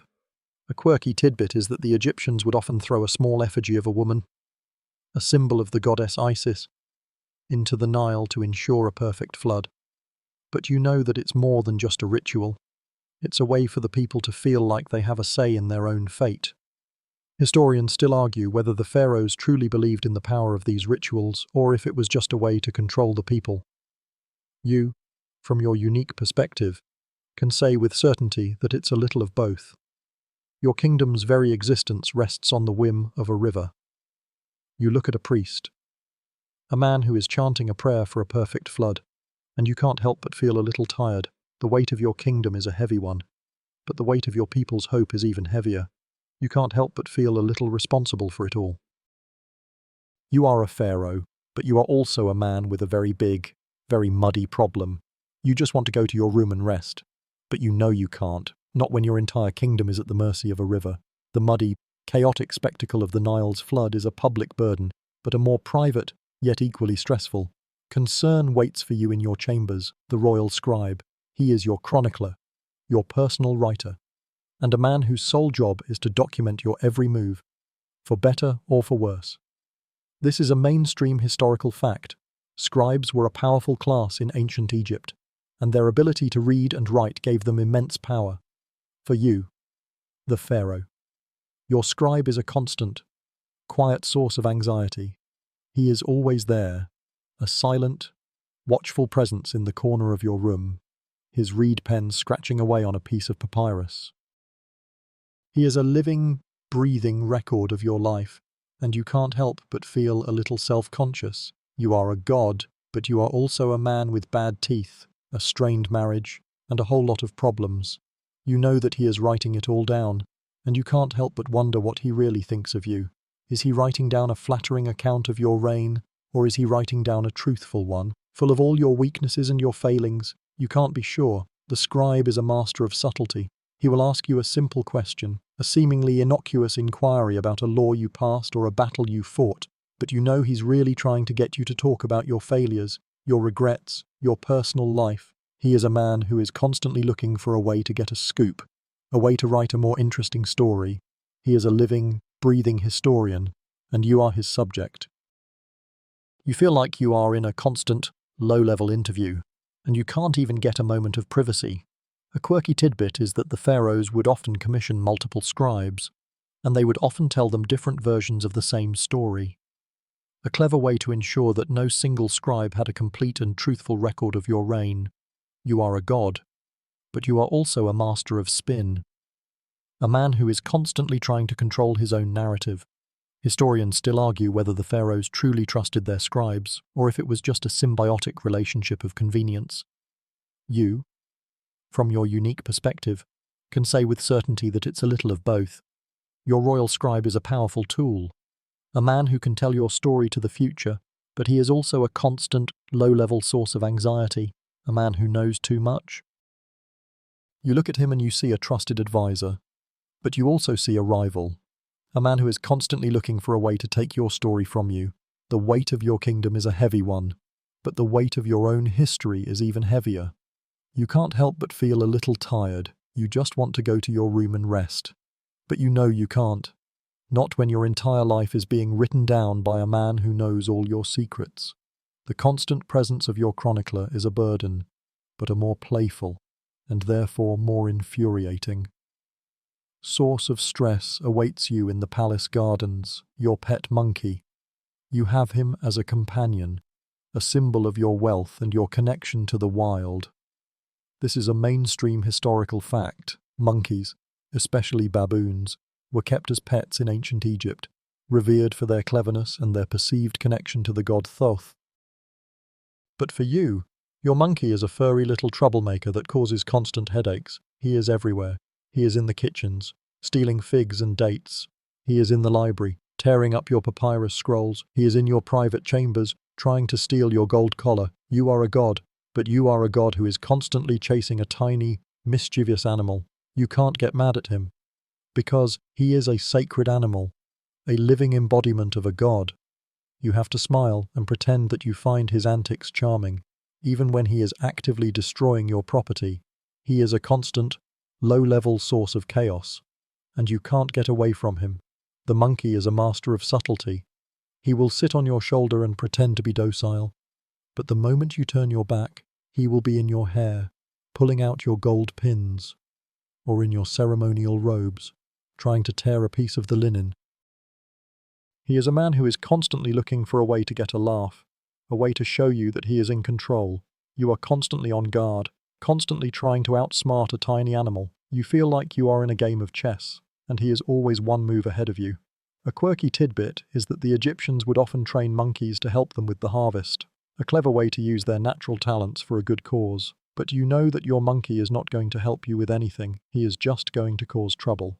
Historians still argue whether the pharaohs truly loved these animals or if they were just kept for show. You, from your unique perspective, can say with certainty that it's a little of both. You genuinely love your monkey, but you also hate him. He is a constant, low-level source of frustration, and you can't get rid of him. Your pet monkey is a powerful tool, a way to show your people that you are a benevolent ruler. But he is also a constant, low-level source of anxiety, a monkey who knows too much. You look at him and you see a trusted companion, but you also see a rival, a monkey who is constantly looking for a way to take your power from you. The weight of your kingdom is a heavy one, but the weight of your pet monkey's mischief is even heavier. You can't help but feel a little tired. You just want to go to your room and rest. But you know you can't. Not when your entire palace is being run by a monkey.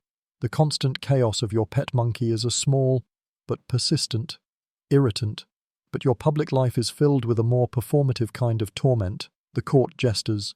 You are the pharaoh, and you must preside over a court that is filled with entertainment, from musicians to dancers to jugglers. This is a mainstream historical fact. Ancient Egyptian courts were a hub of entertainment. a way to show off the pharaoh's immense wealth and to keep the nobles happy. But you also know that your court jesters are not that funny. They are always there. A constant, low-level source of anxiety. And they are always trying to make you laugh. They will tell you a joke that you have heard 100 times before. They will perform a skit that is so bad it makes you cringe. They are constantly looking at you. Their face is a mask of desperation, and you can't help but feel a little sorry for them. You are a god, and you must laugh at their jokes, even when they are terrible. To not laugh would be a sign of weakness, a sign that you are not pleased, so you force a smile, a little chuckle, and you pretend to be amused. The jesters are a master of subtlety. They will make a joke about your vizier, a joke about your family, a joke about your enemies. They are a way for your court to vent their frustrations, a way to say the things that they can't say out loud. You are a god, but you are a god who is listening to a constant stream of veiled insults. You can't get angry, because they are just a jester. You can't fire them, because they are a necessary part of your court. You are a pharaoh, but you are also a man who is at the mercy of a very bad comedian. A quirky tidbit is that the pharaohs would often have a special kind of jester who would tell them jokes that were designed to make them think, a kind of ancient political satire. But you know that your jesters are not that clever. They are just trying to make you laugh, and they are failing miserably. Historians still argue whether the pharaohs truly appreciated the humor of their jesters, or if it was just a way to maintain their power. You, from your unique perspective, can say with certainty that it's the latter. Your court jesters are a powerful tool, a way to show your people that you are a benevolent ruler, but they are also a constant, low-level source of anxiety, a source of very bad jokes. You look at one of them, a man with a painted face and a silly hat, and you can't help but feel a little tired. You just want to go to your room and rest. But you know you can't. Not when your entire court is being run by a jester. The weight of your kingdom is a heavy one, but the weight of a very bad joke is even heavier. The forced laughter at your jester's terrible jokes is a public act, but your final moments will be a private, yet equally stressful, performance. Your life is nearing its end. You have lived as a god, but you will die as a man. You are the pharaoh, and you are ready for your journey to the afterlife. You have prepared for this for your entire life. But the process is not a serene one. It is a final, stressful ritual, a final glimpse of your mortal world before you enter your eternal one. You are in your bed, surrounded by your family, your vizier, your priests. They are all here, a final audience for your final performance. The air is thick with the smell of incense and the sound of hushed whispers. You are a god, but you are also a dying man, and you can feel the life seeping out of you. You are lucid. You can see and hear everything, and you can't help but feel a little annoyed. You have prepared for this for your entire life, and you can't even get a moment of peace. The priests are chanting, a low, rhythmic drone that is supposed to soothe you, but it's just making you more anxious. They are chanting about your journey, about the gods who are waiting for you, about the final judgment. You have heard it all before, but now, in your final moments, it feels different. It feels like a promise. And you can't help but feel a little nervous. What if they are wrong? What if the final judgment is not as forgiving as they say? You are a god, but you are a man who is facing a final test, and you are not sure you are going to pass. Your vizier is holding your hand. He is telling you that you were a great king, that your legacy will live on forever, but you know he is just saying what he has to say. You can see the quiet ambition in his eyes, the subtle smirk on his face. He is not mourning you, he is celebrating your death. He is a man who has been waiting for this moment for a very long time, and you can't help but feel a little disgusted. You are a god, but you are a god who is at the mercy of a very powerful, very ambitious mortal man. The priest is leaning in, whispering a final prayer in your ear. He is telling you to be brave, to not fear the journey, but you are a man, and you are scared. You have lived a life of power and wealth, but you have also lived a life of constant stress, constant fear, and constant paranoia. You are a god, but you are a man with a lot of problems, and you can't help but feel a little tired. You close your eyes and you try to imagine a world where you can just rest. A world where you are not a pharaoh. A world where you are not a god, but you can't. You are a pharaoh, and you are a god, and you will be for all of eternity. The final, soft light of your mortal world begins to fade. You can feel the warm sun on your skin one last time, a memory of a distant, more glorious life. You feel the grit of the sand between your toes, a final reminder of the mundane struggles that have defined your existence. The low hum of the people, the chanting of the priests, the quiet weeping of your family, it all begins to fade. The world outside your mind shrinks, becoming a small, distant point of light. You are no longer a man, no longer a god, but just a whisper, a fading thought, a final, peaceful hum. Your body, a vessel for 1,000 years of stress, finally finds its rest. The silence is not a silence of absence, but of peace. The world outside is gone, and the world inside is finally at peace. You are no longer a pharaoh, no longer a man, but just a small, quiet point of light, a flicker of a memory, a gentle hum in the eternal darkness. You are at peace now. It's finally time to rest. End of script. Sweet dreams.